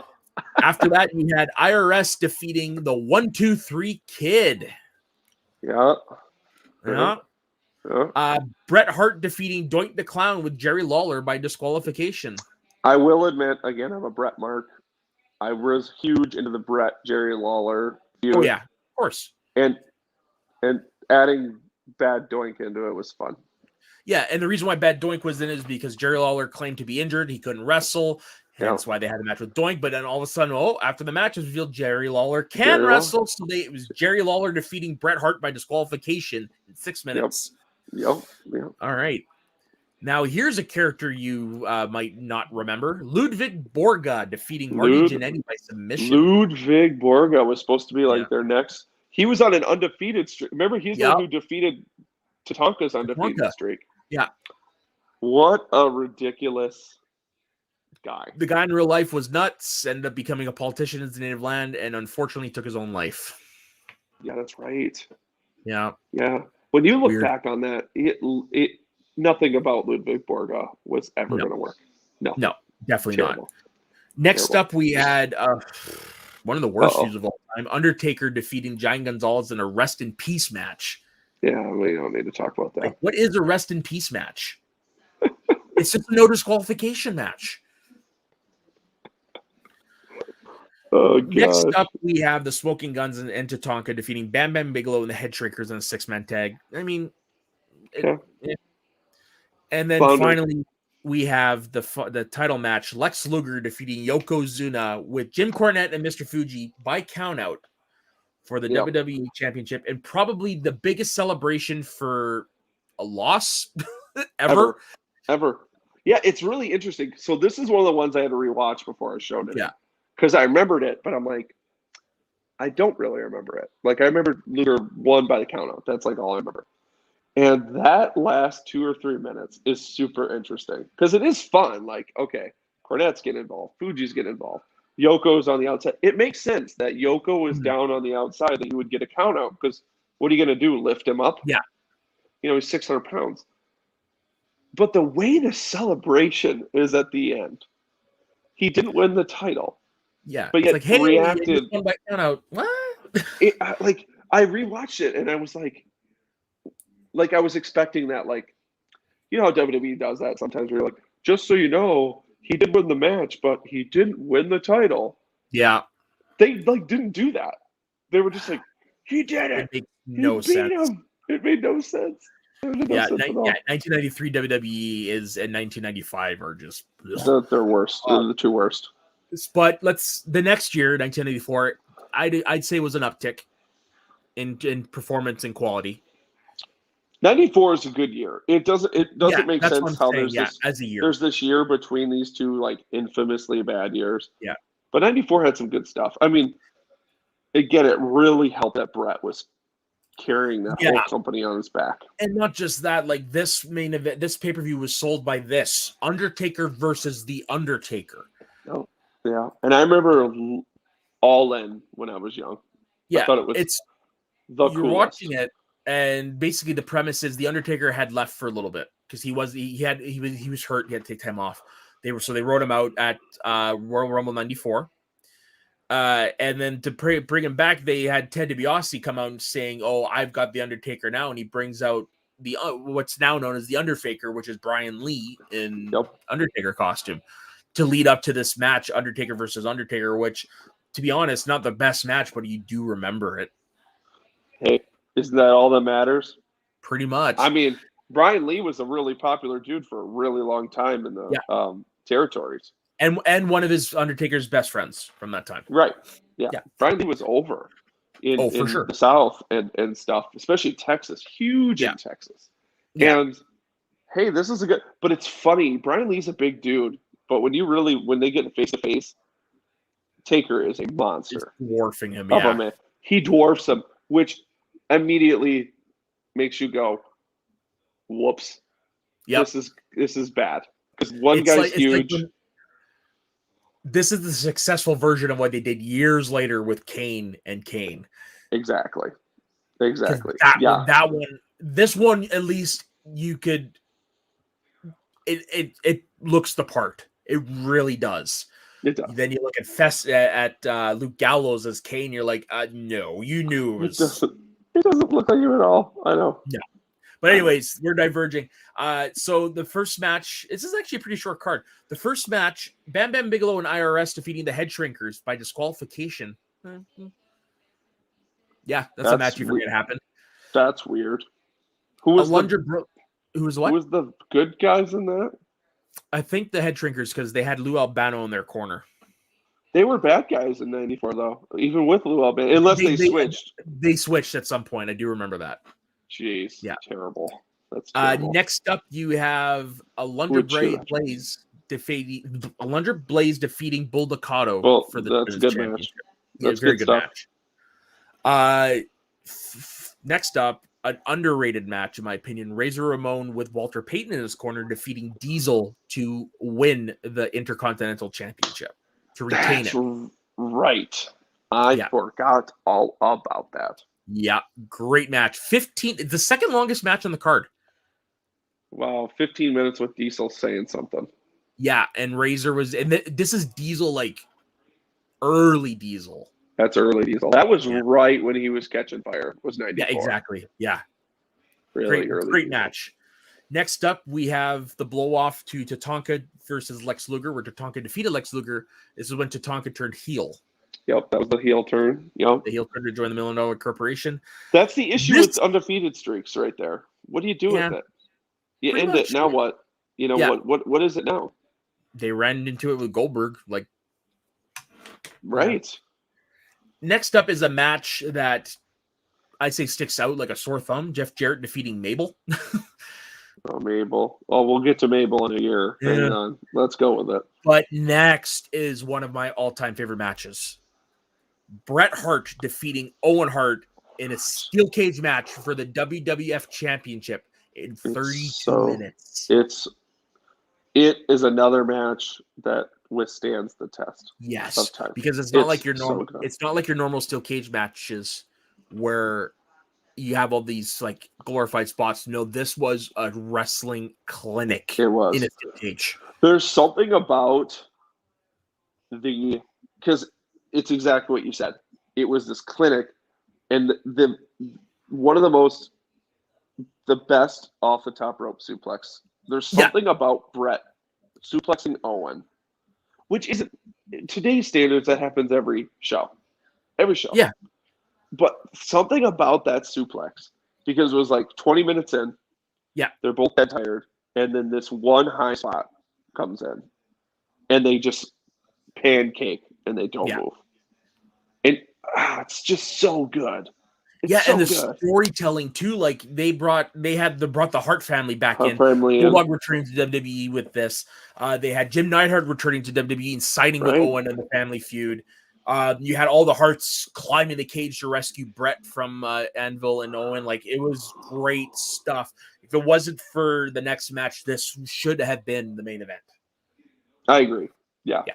What could you do? The build for the Taker stuff was just too good. Too good. Yeah, and that's when you had The Undertaker defeating The Undertaker. This was the debut of The Undertaker's purple gear. Which is awesome. It's so awesome. Love that purple gear. So you said you didn't watch the Most Hidden Treasures, eh? I didn't, but I heard about it. I heard that it was on there. They went to The Undertaker to see if maybe it had a line on it, and he's like, yeah, I got it. And they found it, and they pulled it out, and it still looks great after all these years. They even found the Phantom mask, too, which he didn't know he had. Lie to you. That mask when he did the whole burn angle. Yeah. But oh gosh, I love that. I always thought when his last few matches, I always was like, you know what, you're Undertaker. Just pull out the purple gear. Just do it. It'd be so awesome. It would I be. love that it purple gear. Oh, it's so good. Yeah, it's so iconic. It is. And because he only wore it for 2 years, maybe? Yeah, he only wore it for a short time. Yeah. Yeah. All right. And next up we have what in most wrestling fans' minds is the worst SummerSlam of all time. Well, it involves Mabel. So SummerSlam 1995. Now there is one good match on here. One banger match on here. When your main event is Diesel versus Mabel. Yeah. That is the recipe for disaster. Yep. Yes, it was. Mabel was terrible. Yeah. Just terrible. So to open the pay-per-view, you have Hakushi defeating the 1-2-3 Kid, who at this point couldn't get a win. Freaking loved Hakushi. Yeah, should have lasted longer, but it is. I agree. It is what it is, but I agree. Next up, you have who I believe in his first pay-per-view match, like big pay-per-view match, Hunter Hearst Helmsley defeating Spark Plug Bob Holly. Oh man, Sparky Plug. Yeah, I think that was actually at the time as Sparky Plug, but they have it as Bob Holly on Wikipedia. Sure. He was Sparky Plug for a shockingly long time. He was, yeah, like too long. It was like 3. I think he was in '96 too. I'm pretty sure he was still Sparky Plug. Well, he became Spark Plug Bob Holly somewhere along the way, but same gimmick tweak. Same gimmick, they just kept giving him different names. Yeah. Next up, you had Smoking Guns defeating the Blue Brothers. Yikes, the Blue Brothers. Also known as the Harris Twins. Yep. They look like the Berserker's love child. Yep, and they dressed them the exact same. Didn't make any sense. Yeah, pretty much. They did. They put them in the brown. Yeah. Oh, gosh. Terrible. And you know who the manager was? Uncle Zebekiah, also famously known as Dutch Mantel. Dutch Mantel was their manager. Yep. Where do you think the name Zeb Colder came from? It did. It came from that. That's right. Yes. I forgot it was the Blues as the ones he managed. Yeah. Yeah. They're big boys, though. You can see. Oh, God. That is Vince all over it. Big monsters. What do you do? Yeah, for sure. Next up, you have Barry Horowitz defeating Skip. Yep. Love Barry Horowitz. He's fun. Yep. Definitely one of the best. Why is that match on SummerSlam? Because Barry Horowitz was picking up steam at the time. Nope. That's it. That's it. Oh, That's against it. Skip. Oh man. Yeah. Bertha Faye defeated Alundra Blaze for the women's championship. Now, what's funny about this is with the Bertha Faye gimmick. Turns out in real life, her and Whippleman hated each other. He still doesn't talk good about her. Even though she's Really? long. Interesting. Oh yeah. Hmm. They did not Didn't get know that. along. Yeah. Interesting. Following that, you had the Undertaker defeating Kama in a casket match. Yikes! That match is also bad. Yeah, I forgot that happened. I forgot that was a casket match. Because that was when Kama melted down the urn? Yeah, because he took it at WrestleMania 11. Which that was awesome. But that casket match is bad. Yeah, we're still a few ways from from Kama becoming a good wrestler. Right. Hey, Papa Shango was awesome. He didn't wrestle. He was just a cool character. Yeah, who was late for his spot at WrestleMania 8, but I digress. Next up, we have Bret Hart defeating Isaac Yankem, DDS. Terrible. What a terrible gimmick. What a terrible gimmick to start your WWE Isaac Soda. Isaac Yankem. Yeah. I yank him. Jeez. What? Sometimes do you ever just look at yourself and go, why do we like this? Because that's terrible. Yeah. That is just terrible. And you look who he became. It's like, good for him. Yeah. So next up, we have what I say is the best match in the card, and it almost lives up to the original. Shawn Michaels defeating Razor Ramon in a ladder match for the Intercontinental title. Right. Yes. I'd say it's a worthy follow-up. It is. I 100% agree with you. It's only forgotten about because of the first, first quote unquote. That's it. It is still extremely good. Yeah, it's reminds me in a way, but actually reverse situation of the Hardy Boys, Dudley Boys, Jim Christian trilogy. The first triangle ladder match gets overlooked because of the two that followed it. Correct. Yeah, same situation. Thing. Yeah, because it is really good, and the fact that they were able to pull off a second one so well. Mm-hmm. But people, I don't know. Maybe it's just because it's on this show. Maybe, but also because the first one's so iconic. Right. Yeah, it's hard to live That up. one has the famous spot. Like they tried to do it in this one, Shawn missed, but they had the famous spot of Shawn jumping off the ladder. Right. Like that's an iconic moment. It is. Yeah, it's a good spot. And last and certainly least, Diesel defeating King Mabel for the championship. The less said about that, the better. Yes.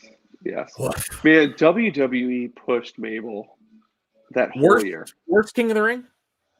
Oh, it's yeah. Mabel's the worst. There's so many issues with 1995 as a year. Yeah. Mabel and Diesel are two of them. I mean, they pushed Mabel that whole fucking year. It was brutal. I don't get it. I don't get it either. But when you're low on talent, you're low on talent. It's true. Next up, we have SummerSlam 1996. This is a great poster. It's a great poster. Yeah. Gosh, look at that. Yeah. Vader's such a monster. He should have been bigger. Should have been bigger in WWE. But yeah, right. I agree. But, well, Leon didn't help himself either. Exactly. Bruce talks about it a lot. You see it in this match. You do. When you rewatch 96, oh gosh, Vader should have been just huge. I mean, the issue was he was huge, and he was huge. Yeah, and also he was huge. He started hurt. He was hurt and overweight, and when you're a 450-pound monster, those do not mix well. Yeah, I watched his very first WCW match last month. That's because you're used to seeing him in this mask. But that's not what he wore. He wore the plain black mask. So weird. Mm-hmm. What was his first? Who was his first match against WCW? Shit, I don't quite remember. It was probably Squash then. It was Great American Bash. Tom Zink. That's who it was. A little over 2 minutes. I was like, I know it's somebody I recognize. That's another good book if you want to read. Vader's autobiography is pretty good. Oh. I haven't read a lot of wrestling autobiographies, so yeah, the Vader's is a really good one. Okay, I'll definitely keep that in mind. So first up, we have Owen Hart defeating Savio Vega. I mean, two good workers. Love Decent Savio opener. Vega. Yeah, Underrated. of course. The artist formerly known as Clang. Yep. Yeah. Yep. Next up, we have the Smoking Guns retaining their tag team titles against the New Rockers of Leaf Cassidy, aka Al Snow, and Marty Jannetty, the Godwins, and the Body Donnas. Love the Godwins. Yeah, definitely. Another terrible name, but yeah, I love the Henry Godwins. O. Godwin, Phineas I. Godwin, Hog and Pig. So bad. Yeah. Following that, we have Psycho Sid defeating the British Bulldog in a match of two big beefy slabs. Yep. Following that, we have Goldust defeating Mark Marrow, who was a failed face. Better as a heel. Yep. This was bad, Mark Marrow here. Yeah, it was bad, but you had Sable. That's what anyone cared about at that time. Correct. And to try to do the same gimmick in two different companies, that's what Bruce Pritchard put it down to. It's like Vince McMahon saw Johnny B. Bad and said, "I want that," but what he didn't realize is he signed Mark Marrow, not Johnny B. Bad. Not Johnny B. Bad. Yeah, which Johnny B. Bad. That's a great wrestling name. It is great gimmick too. Like it's one I remember from as a kid. Instead, you got the Wild Man. Yeah. Doesn't work. It just was missing. It was missing that flamboyance. Well, and the thing about it, when you look at Johnny B. Bad in like 1991, 92, he fit 1991, 1992. Yeah. He was of the era. He looked like it. He definitely fit that era of WCW. I'd even say up until 94. Like he definitely fit there. Yeah, he fit there. Taking that and putting it in 1996, 1997. Yeah. Ugh. Yeah, doesn't work. Next up, we have Jerry Lawler defeating Jake Roberts in a hard match to watch. It is a hard match to watch. Yeah, Jake is rough in that. Yep. Rough. Following that, we have an iconic match, Mankind defeating The Undertaker in the Boiler Room Brawl, where Paul Bearer turned on The Undertaker. Who saw that coming? I love that Boiler Room match. It's the only one we've watched. Well, no. I'd say the second one was actually pretty good too. For what it is, it's pretty good. That was a match as a kid I rewatched over and over and over. I have so many parts of that match stuck in my head, and it worked. It should have. It really does. But it does. But that Paul Bearer turn is set up perfectly. Yeah, nobody saw it coming. Nobody. It was so good. And what a better person that was believable. There was nobody else that Paul Bearer could turn on Taker and be with than a weirdo character like Mankind. Yeah. Because it wouldn't work, because Paul Bearer's weird. And next up, we have the nail in the coffin that was the downfall of Vader. Shawn Michaels defeating Vader for the heavyweight title. Yeah, this is the infamous moment where Vader's on the right spot. Shawn Michaels comes down, walks to him, stomps him like legit in the head, goes up and does the move. It's like, holy shit. Yep. Man, Shawn Michaels has balls to do that on someone like Vader. Yeah. He's known as one of the stiffest people to ever work. Yeah. Well, that just showed where Vader's headspace was at that time. And where Shawn Michaels' ego was. That's also true. You know, at the end of the day, it's about the money and getting, headlining the pay-per-view. If you're going to fuck it up, you better not do it again. Gosh, that is crazy to think. Vader debuts in that Royal Rumble in 96. And by SummerSlam, he's already bolted out the door. Yep. Man, what a complete disaster. Yeah. Yikes. Next up is a return to form, I'd say, for SummerSlam. SummerSlam 1997, Heart and Soul. That is, I'd say, the best SummerSlam poster. It's good. Yeah. I mean, you're not going to get a complaint with me on Bret Hart on a poster. So. And the lineup on this is pretty damn good as well. You have in a steel cage match to kick it off, Mankind defeating Hunter Hearst Helmsley. That's a good match too. I love the Cactus Jack Triple H matches, but this match, out of all their matches they had, gets lost in the shuffle. It's because it's so early. Because he's not Triple H. That's why. Yeah, he's starting. He's starting to at this point. He'd already changed over to Handel's Messiah for his music. He was getting more attitude. He had China at this point, who, while trying to deliver a low blow to Mankind, looked like more she was trying to shove her fist up his ass. But wait, China messed up a spot? Well, she messed up this one, but there was no way she couldn't have. She tried to low blow him while he's coming down the cage, and she just freaking like right in the asshole. Oh, too funny. Yeah. Next up, we have Goldust defeating Brian Pillman. Do you remember that angle? I remember it a little bit, but not enough. Yeah, I do remember. I think it was this match where when Pillman lost, he had to wear a dress for the next. I was just gonna say, I think the dress thing is the only thing I remember about it. Yeah, or maybe it was the one after that because they did wrestle again after that. No, he defeated him next time. Never mind. So yeah, this is the one where he had to wear the dress. Yep. Okay, and after that, we had the Legion of Doom defeating the Godwins. Now, I'm wondering if this was after or before the LOD hurt Henry Godwin with the Doomsday device. They broke his neck. You would think it's before. Yeah, it sounds like it's before. Like that was the blow off to the feud. I think that's what I'm gathering. Makes sense. It makes sense because I'm trying to think if Henry Godwin had much even in '98, which I don't think he really did. Justice when they were with Jeff Jarrett briefly in the summer. That's right. But yeah. Interesting. Next up, we have the British Bulldog defeating Ken Shamrock in his first high-profile match as a competitor in WWE for the European Championship. Yeah, man, Shamrock was intense. I think it was a dog food match, maybe. Was that one? I think that was the dog food match. Okay, because I was going to say, Bulldog and Shamrock always randomly cross paths. For about 2 years there. Like, they always seem to be, like, around each other for some reason. Very weird. Very weird.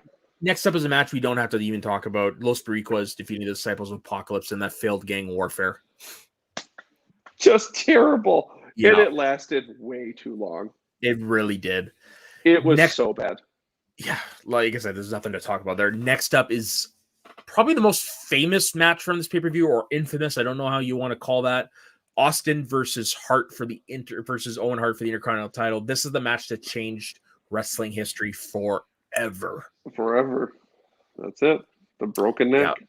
Broken neck. Austin was able to use his mic work to build this character. This match ended up ending Austin's career way too short.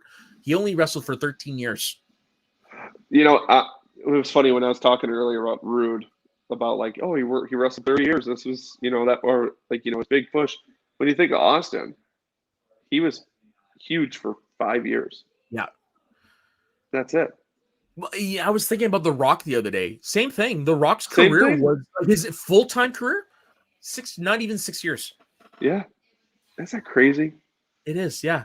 Two of the biggest guys ever. Yeah. Barely. But I remember the first time I watched this Intercontinental title match. I think I knew in the back of my head that he was hurt, by that point that he had been hurt, but when I'm watching it, it wasn't registering it because I'm like, that is the worst roll-up I've ever seen. Oh my God, that roll-up in my head. That roll-up is, obviously in hindsight, we know everybody was okay to a point. Yeah. That roll-up is hilarious. It is. That Owen, that they even go for it. Like, well, what could he do? Austin's supposed to win. Like, he's really hurt. Like, what do you do? Not that. Yeah. I don't know. But yeah, it is what it is. But yeah. Next up, we have a great main event, a great match, and the kickoff to one of the best feuds in wrestling, WWE history. Bret Hart defeating The Undertaker for the WWF Championship with Shawn Michaels as a special guest referee. Shawn Michaels accidentally costs The Undertaker the title, and this launches the rest of the year storyline for them, and it even leads to their final matches in 25 and 26 WrestleMania. This was a great way to end the show. And I love the way Sean counts the 3. Yeah. Like, where he realizes he fucked up, drop taker, Brett covers him, and he stares right at Brett. And he, does the 1. He doesn't do it. He's just, looking at him. He's like, damn it. And he does the 3. And then he just, rolls out and, walks away. I'm like, oh, that's just so good. Heel Bret Hart from 1997 is the best Bret Hart. It's a fun Bret Hart. That's for sure. It's amazing that it worked. I don't know. It's just funny that it worked because he was such a baby face for so long. And that's the thing. The 1997, you saw something you'll never see again. Booed in the United States and cheered everywhere else. Yep. Yeah, that heel Hart, man, and the fact that Hart Foundation, period. Yeah, and it was so organic, and the fact that Sean was such a prick, even as a character. Yeah, but everyone loved him. But people loved him. They loved him, and he's kind of an asshole, but they loved him. Didn't matter. Yeah, and it didn't help. All the ladies loved him too. I mean that did help. That is true. Next up, we have SummerSlam 1998, the Highway to Hell. That poster is just awesome. It was just posted on Instagram today that Bruce Pritchard's talking about this next, and it's him and Conrad Thompson's face on the two, and it's hilarious because it's just ridiculous. I can't wait. This was one of the first ones I watched SummerSlam-wise because of the Attitude Era. Undertaker, Austin for the title. This is a pretty decent card. You had in the opening match for the European title, D'Lo Brown defeating Val Venus. That's a pretty good opener. I do remember. Man, is that not 1998 in a nutshell? D'Lo Brown versus Val Venus. Yeah. Hey, choppy, or pee. Next up, we had my first exposure to the Oddities defeating Kai and Tai in a 4 versus 3 handicap match. This was just a comedy match. That's what this was. Yeah, it was a great comedy match. It definitely. The Oddities were Kurgan, Golga, and Giant Silva. And Golga was Earthquake, right? Yeah, Earthquake it was Tenta. Yeah, and it's funny when you rewatch. Obviously, as a kid, I had no idea of that. When you rewatch it, he moves just like Earthquake. Yeah, it's just the thing that fools you is by that point he lost a lot of weight. He lost a lot of weight. Well, and the Golga character of having the lumps in the mask. Yeah. Because he was an oddity. Yeah. And his hair. Big Cartman fan. Sure. Yeah. After that, we had I'd say a good match, hair versus hair. X-Pac defeating Jeff Jarrett. Yes, that's a good match. That's one I haven't thought about in a while. Yeah, they bring in Howard Finkel to help because prior to this, Jeff Jarrett shaved Howard Finkel's hair. Yeah, it's a good match. That's a good one. Next up, we have the debut of the Hall of Famer, the rated R superstar Edge, in his first pay-per-view match, teaming with Sable against Jacqueline and Mark Merrow. Wow, man, that was his first major match. Man, that is a blast. Yeah, man. This paper is.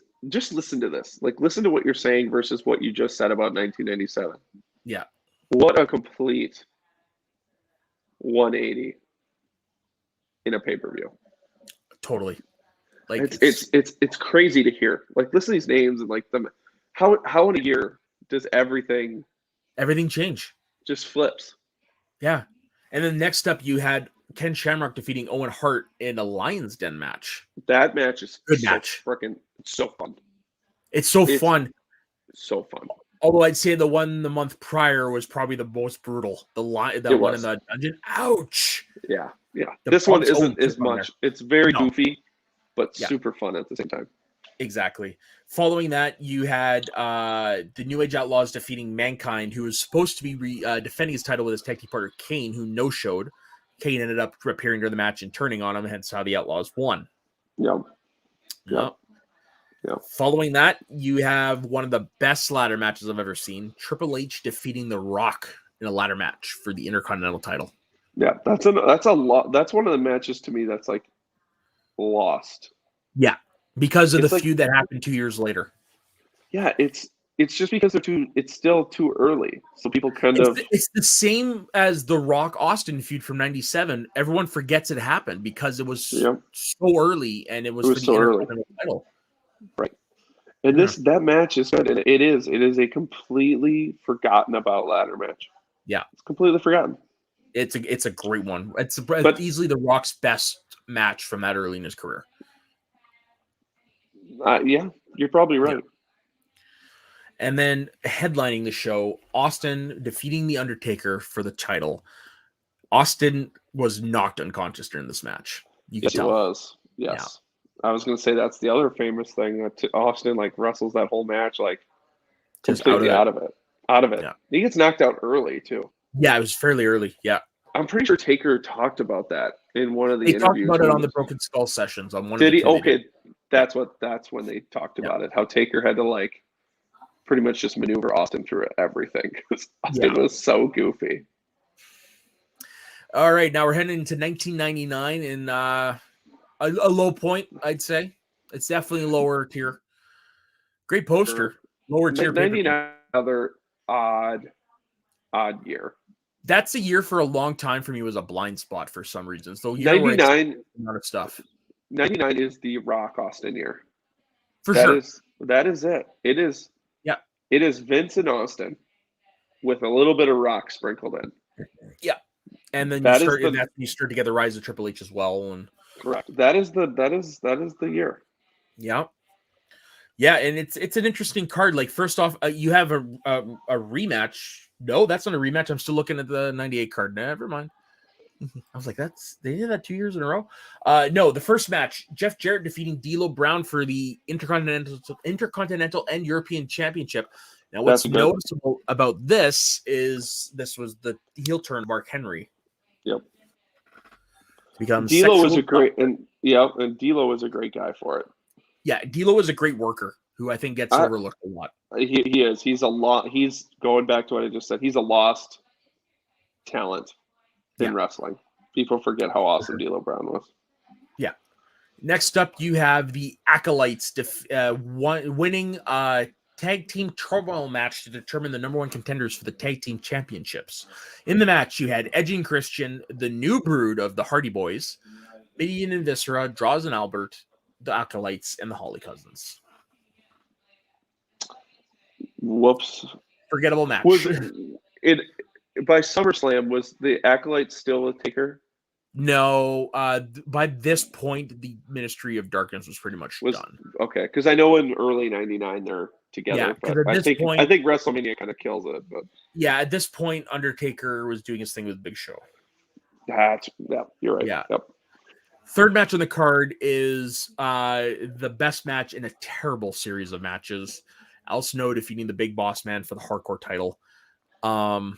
Yeah, let's not talk about what happens after the match because after what follows in the weeks afterwards. Because next up we have a very forgettable women's title match. Ivory defeating Tori. Do you remember Tori? A few months later, she became Kane's girlfriend until she turned on him and sided with X-Pac. Yeah, that's right. That lady with X-Pac. Yeah, the only thing I remember. I only remember her as the X-Pac person. I do not remember her ever having a match with Ivory. What she's memorable for is that Kane X-Pac feud. That's the only thing I remember about her. Okay, next we have a Lion's Den weapons match. Ken Shamrock defeating Steve Blackman. That was underwhelming. Yeah, the next match was surprisingly pretty good. Test defeating Shane McMahon in a love her or leave her Greenwich Street fight. Yeah, that's a good match. It's probably It's probably the best thing Test ever was a part of. Yeah, easily his best match for sure. He gets it with Shane fucking McMahon. He does. He gets it with Shane. Has the big spot that Shane started to early become known for, and that Test storyline was good. It was good. Yeah, like it was good. You know, Test is just one of them guys that he reminds me so much of Cesaro now. Oh yeah, super talented, he's good. You pay him because he's good, and you could plug him places. But like at the end of the day, you're almost like, I don't know what to do with this guy. Pretty much. Test always felt that way. Yeah, I agree. I agree. And I still say the best big boot in the business. It's so Next good. up, we have the Unholy Alliance, Big Show and Undertaker defeating Kane and X-Pac for the tag team titles. Oof. That's a team that is frightening, but only lasted a short time. Yeah. And Kane and X-Pac only lasted a short time too. Yeah, actually they didn't. If I'm not mistaken, I mean, I guess it depends. Most of 99, I think. Yeah, okay. Gosh, that's so random. And it worked. Yeah, he befriended him after the dissolving of Degeneration X, and then and then in late 99 he turned on. So it was like a good 8 months. Okay, yeah, that sounds about right. Yeah. Next up, we have The Rock defeating Billy Gunn in a Kiss My Ass match. Talk about terrible King of the Ring winners. Yeah, that's a failed one. That is a failed one. Yeah. Gunn's an interesting guy, like as a talent. Yeah. Right? He's a great talent. He reminds me of Dolph Ziggler in a way. Great talent, just can't fucking get a break. Can't get a break. And it just never worked. Besides the New Age Outlaw stuff. Yeah, besides the New Age Outlaws, just like Ziggler has his IC title runs. Right. Yeah. And finally, we have Mankind defeating Stone Cold Steve Austin and Triple H in a triple threat match for the championship with Jesse Ventura as the guest referee. Now, this was done because Austin, was hurt, but B didn't also at that time want to drop clean to Triple H. That's why Mankind got the here. And again, living in Northwest Wisconsin, anybody who is anybody, because I live within an hour of Minneapolis, that's where this one took place. That's why Ventura was the referee, because he was governor. Because he was governor at the time. The amount of people I know that went to that show, because geographically I'm close to it. Yeah. Anybody who was living this close that was even relatively a wrestling fan or loved Ventura was at that show. And I mean, if you're 10 years older than me and you like wrestling, you were at the SummerSlam where Jesse Ventura was the referee. And truly, at the end of the day, as good of a match as this is, and it has that back thing with Austin, Triple H, nobody cares. No. Nobody cares other than the fact that Ventura was the referee. It's a match like this that best exemplifies what makes WWE so great. Right. They had they had a wrestler Hall of Famer who had such a falling out with Vince, become a governor. They put one of their main pay-per-views in Minneapolis, and the dude took the gig and refereed the main event. And gladly took the heat from it too. And he going after him because Ventura didn't give a shit. Exactly. Because he's Jesse Ventura. It's like how. And if you rewatch it, that crowd is they were. When he throws Shane McMahon over the top rope and says, "That's for your old man." Oh my gosh! It doesn't matter that it was Mankind and Stone Cold Triple H in the ring. It just didn't matter. It's so fun to rewatch. And everyone knew the history there. It's interesting. So this is the last one we're gonna cover because 2 hours. 2 hours, and we were going to go another few more years, but we might have to split this into a 3-parter. Yeah, because I'm losing energy here. But this pay-per-view right here, one more. This one right here for me was like the one I was trying to find the most as a kid because of the matches that were on it. Okay, like this is, in hindsight, maybe not the greatest pay-per-view 2000, but definitely one of the memorable ones. Okay. What are your thoughts on this one?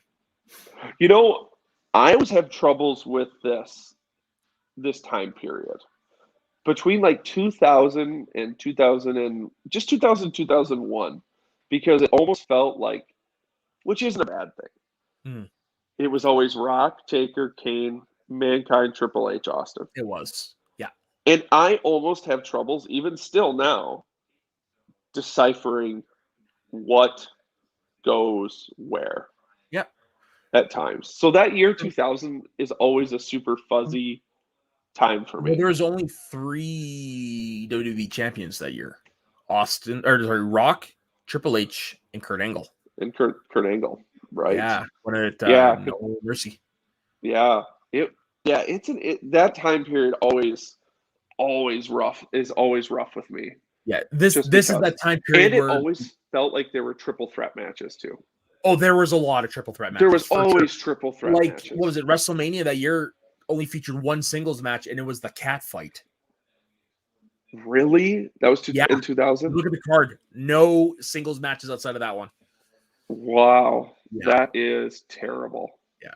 No, for me, this is at that Okay. time where I was talking about last week where I just started to watch wrestling on a regular basis because I just got on the cable. So I was all in for this pay-per-view, You were all especially in.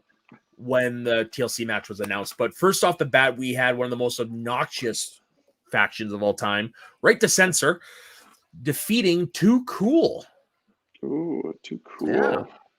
Miss Too Cool. They were great. They were fun. Me too. And they you know were what? over as hell. Yeah. And Right to Censor was over as bad guys too. Like everyone They were- loved them. What a gimmick that could still work today. Agreed. Like that would be a really fun one to redo with like a group of dudes. Just like a random couple guys that are floundering. Not the same thing. Like not doing the exact same thing. Yeah. But just the idea of like Yeah. like you could, because now you have Twitter and we all know what wrestling Twitter's like. So you could almost use that as like your gimmick. Like we're the Twitter Right to Censor or some bullshit. Yeah. But yeah. Following that, we have a match that you forget it happened. X-Pac defeating Road Dogg. Nope. Don't have any recollection of that. And following this, you have an interesting concept of a match, an intergender tag team match for the Intercontinental Championship. Venus would lose the title to whoever gained a pinfall or submission against his team. Eddie Guerrero and Chyna defeating Trish Stratus and Val Venus. Chyna winning the Intercontinental title for the 3rd time in her career. Yep. That was interesting. And not a bad concept. No, definitely not a bad concept. And I mean, for someone, it works with Chyna, pretty much. It works with Chyna. Yeah. That is your quote of the 2-hour show. It works with Chyna. It works with Chyna. Next up, we have actually, I find this match very enjoyable. Jerry Lawler defeating Taz. This is after Taz turned heel and was going after JR. Yeah, that was the story. That was a good storyline. Yeah, because it was so real from ECW. It was, so and this one ended where JR smashes the bottle of candy over Taz's head, which is an awesome spot. Yeah, and that's an awesome visual. And like, well, I'm not sure what happened there. Lost connection, so give him a minute or two. Help. Yeah, no, there was just something about the match. Like, I think Taz for me worked better as a heel. Oh, there he is. What happened there? I have no clue. I didn't touch anything, and it just decided to kick me out. All right, so my wife said I went too long on this, and she hit me over the head with a candy jar. Oh yeah, I definitely don't want to upset your wife there. Hi, Dustin's wife. Sorry, what were you? Yeah, you were in the middle of saying something there about Jerry Lawler and Taz. Just the fact that like something, again, WWE, not everything crosses over like that. Yes, we saw Lawler hate ECW on WWF TV, but that was ECW a bit too as well. And ECW, and that stuff just doesn't usually translate. Mm-hmm. And it worked. It translated. It was really interesting. When JR busted that jar over Taz's head, is easily one of the biggest pops of the night. Oh, it's probably, gosh, it's sad, but it's probably Taz's best moment as a talent. No, first best moments is debut at Royal Rumble. I was just gonna say, take out the debut. The debut is awesome. Yeah, outside of that one, I agree with you. But outside of that, it's probably the best moment he has. Yeah, no, I wouldn't argue that. Next up, we have Steve Blackman defeating Shane McMahon for the Hardcore title, which has an insane bump from Shane McMahon. Yep, that's the fall off the Titantron. Yeah, it's funny when you watch that. It's kind of a really awkward bump because like Shane I think it was an awkward bump back then.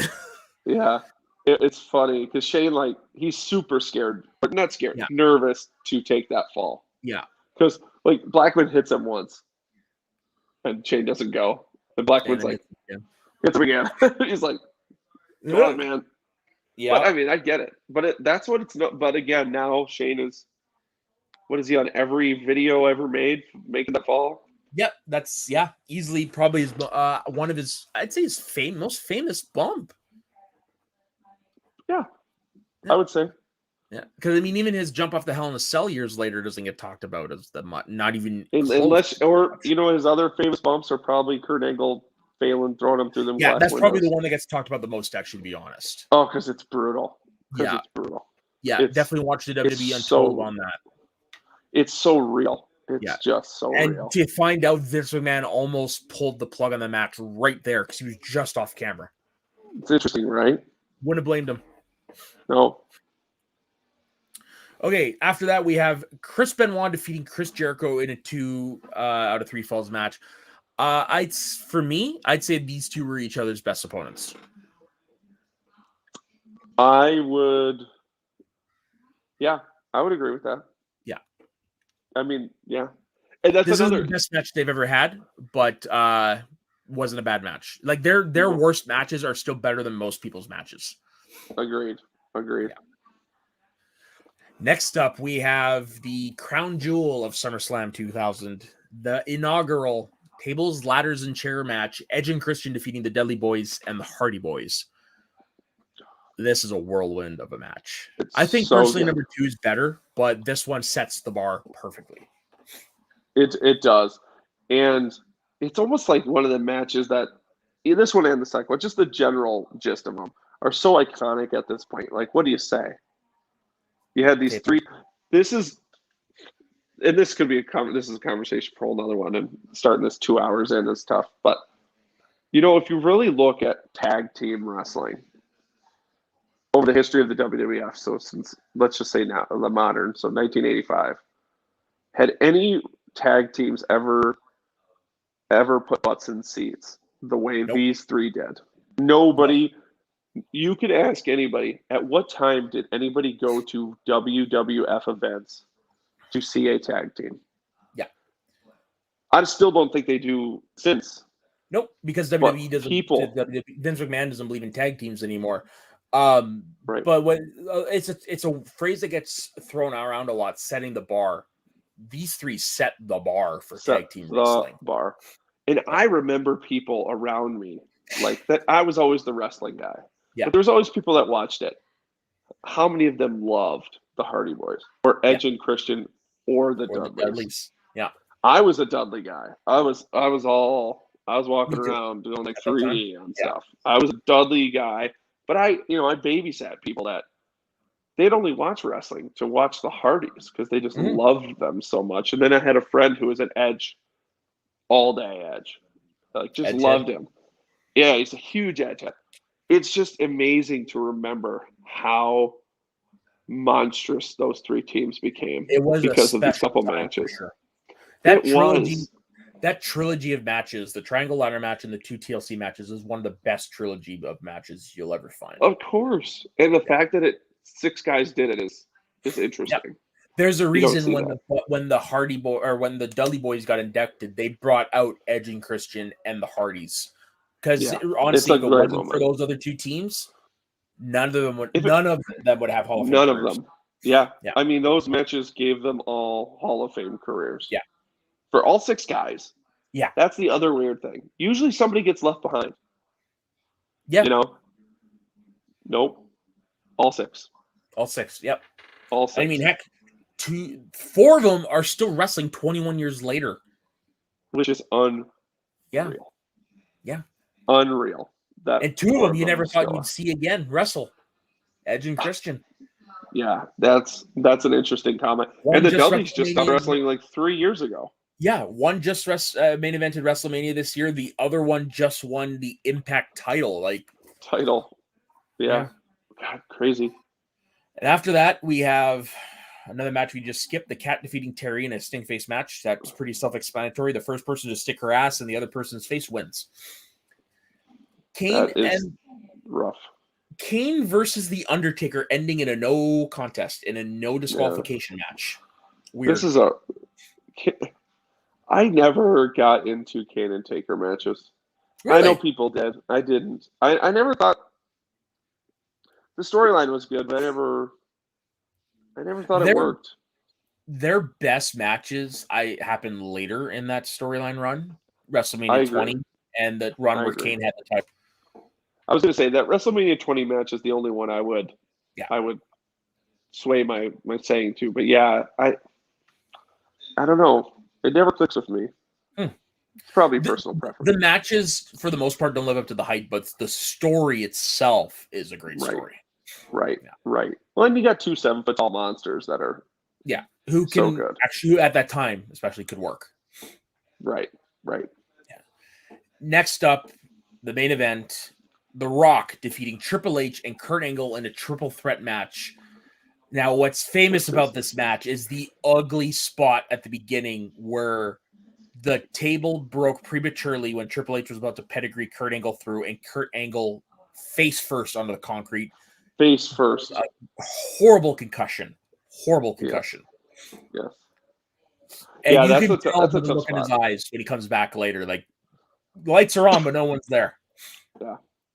And this is Angle wins this, correct? No, The Rock retains, and it wasn't until No Mercy where Kurt Angle won.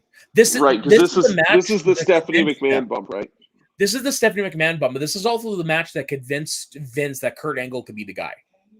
Yeah, because of how he came back despite having a horrible concussion, which they would never allow nowadays, ever. And if you rewatch this match, when Triple H hits Steph on accident, that crowd goes bananas. They hated Steph at that back then. They hated her. Yeah. And because I just rewatched this, which is amazing. I just forgot that he did win. But when you rewatch, like, it's bigger than the Pop Rockets when he wins. I mean, people were so like, this was the greatest thing. Yeah. That he punched her in the face because she was so hated. Yeah, totally. Like, good for her. Yeah. For someone who's just new into the business, to be the most hated heel in the business in the company is just astounding. So that brings an end to the first part of what's going to end up being a 3-parter. Three-parter. 2 hours on that. Jeez. My voice is going. I don't know about yours. No, so am I. So I guess the last question is, are you excited for SummerSlam this weekend? Yes, I am. Edge versus Seth Rollins. Oh, come on. And I you know what? The build has won me over on Cena Reigns. And the build for Edge and Rollins did too. Yeah, for sure. Both there's awesome. Definitely some matches there I'm looking forward to watching. Sasha and Bianca too. Yeah, if it happens, because there's rumors that it might not happen now, which is that's what it's looking like. Yeah, it's weird. Yeah, this weekend as a whole is a great weekend to be a wrestling fan, because not only do you have what looks like really likely to happen, CM Punk arriving in AEW on Rampage. I'll be watching that.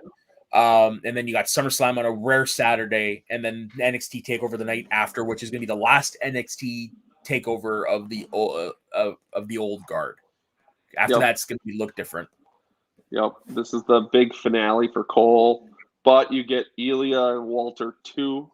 Yeah, which, gosh, Joe and Cross, Joe, O'Reilly, Cole, best 2 or 3, best 2 or 3. Cross, Joe, Walter, Ilya too. I mean, no offense to everything else, but those 3 matches are sick. Yeah, that shows why takeovers this year are so special, and why the company dropped the fucking ball. Yeah, you can say all you want. It's going to be interesting. The ratings, but the company dropped the ball on the end. They did. But all right, man, nothing feels bigger than Cena Roman. No, for sure. And that promo from Friday night, holy cannoli, was so good. Yeah, I cannot wait to see what they're going to do on Friday to lead up to it. The best part of that promo, though, was when Cena said, "Take the title, run through the crowd, and blow a kiss." You know, I thought, not to go longer, super fast, why not make that the finish? Cena beats him, rolls out, sits on the apron, looks at him. Maybe doesn't do the kiss because that's obviously been done, but just sits there and does the Cena Yeah. and runs through the crowd and's gone.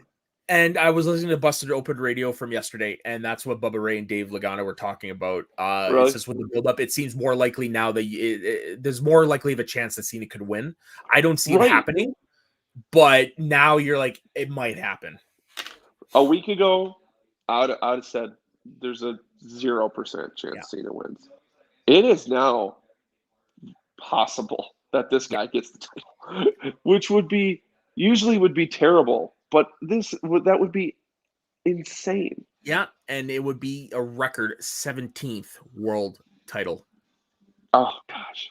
Well, we'll be back next week to talk about it. We will. So Dustin, where can everybody find you? You can find me on Twitter at Dustin Dubuque, and that's the place where you find me for all my tweets about movies, Schmodown, and wrestling, since that's about my entire Twitter thread. So that's where you can I'm at. find me over on Instagram and Twitter at soda_the_saxman. You can find me on every goddamn show on this network. And yeah, you'll find us next week talking about pretty much the aughts. So much good stuff, and talking about my favorite pay-per-view of all time as well. So on that note, we will see you next week on the Squared Slice. Everybody take care and stay sweaty.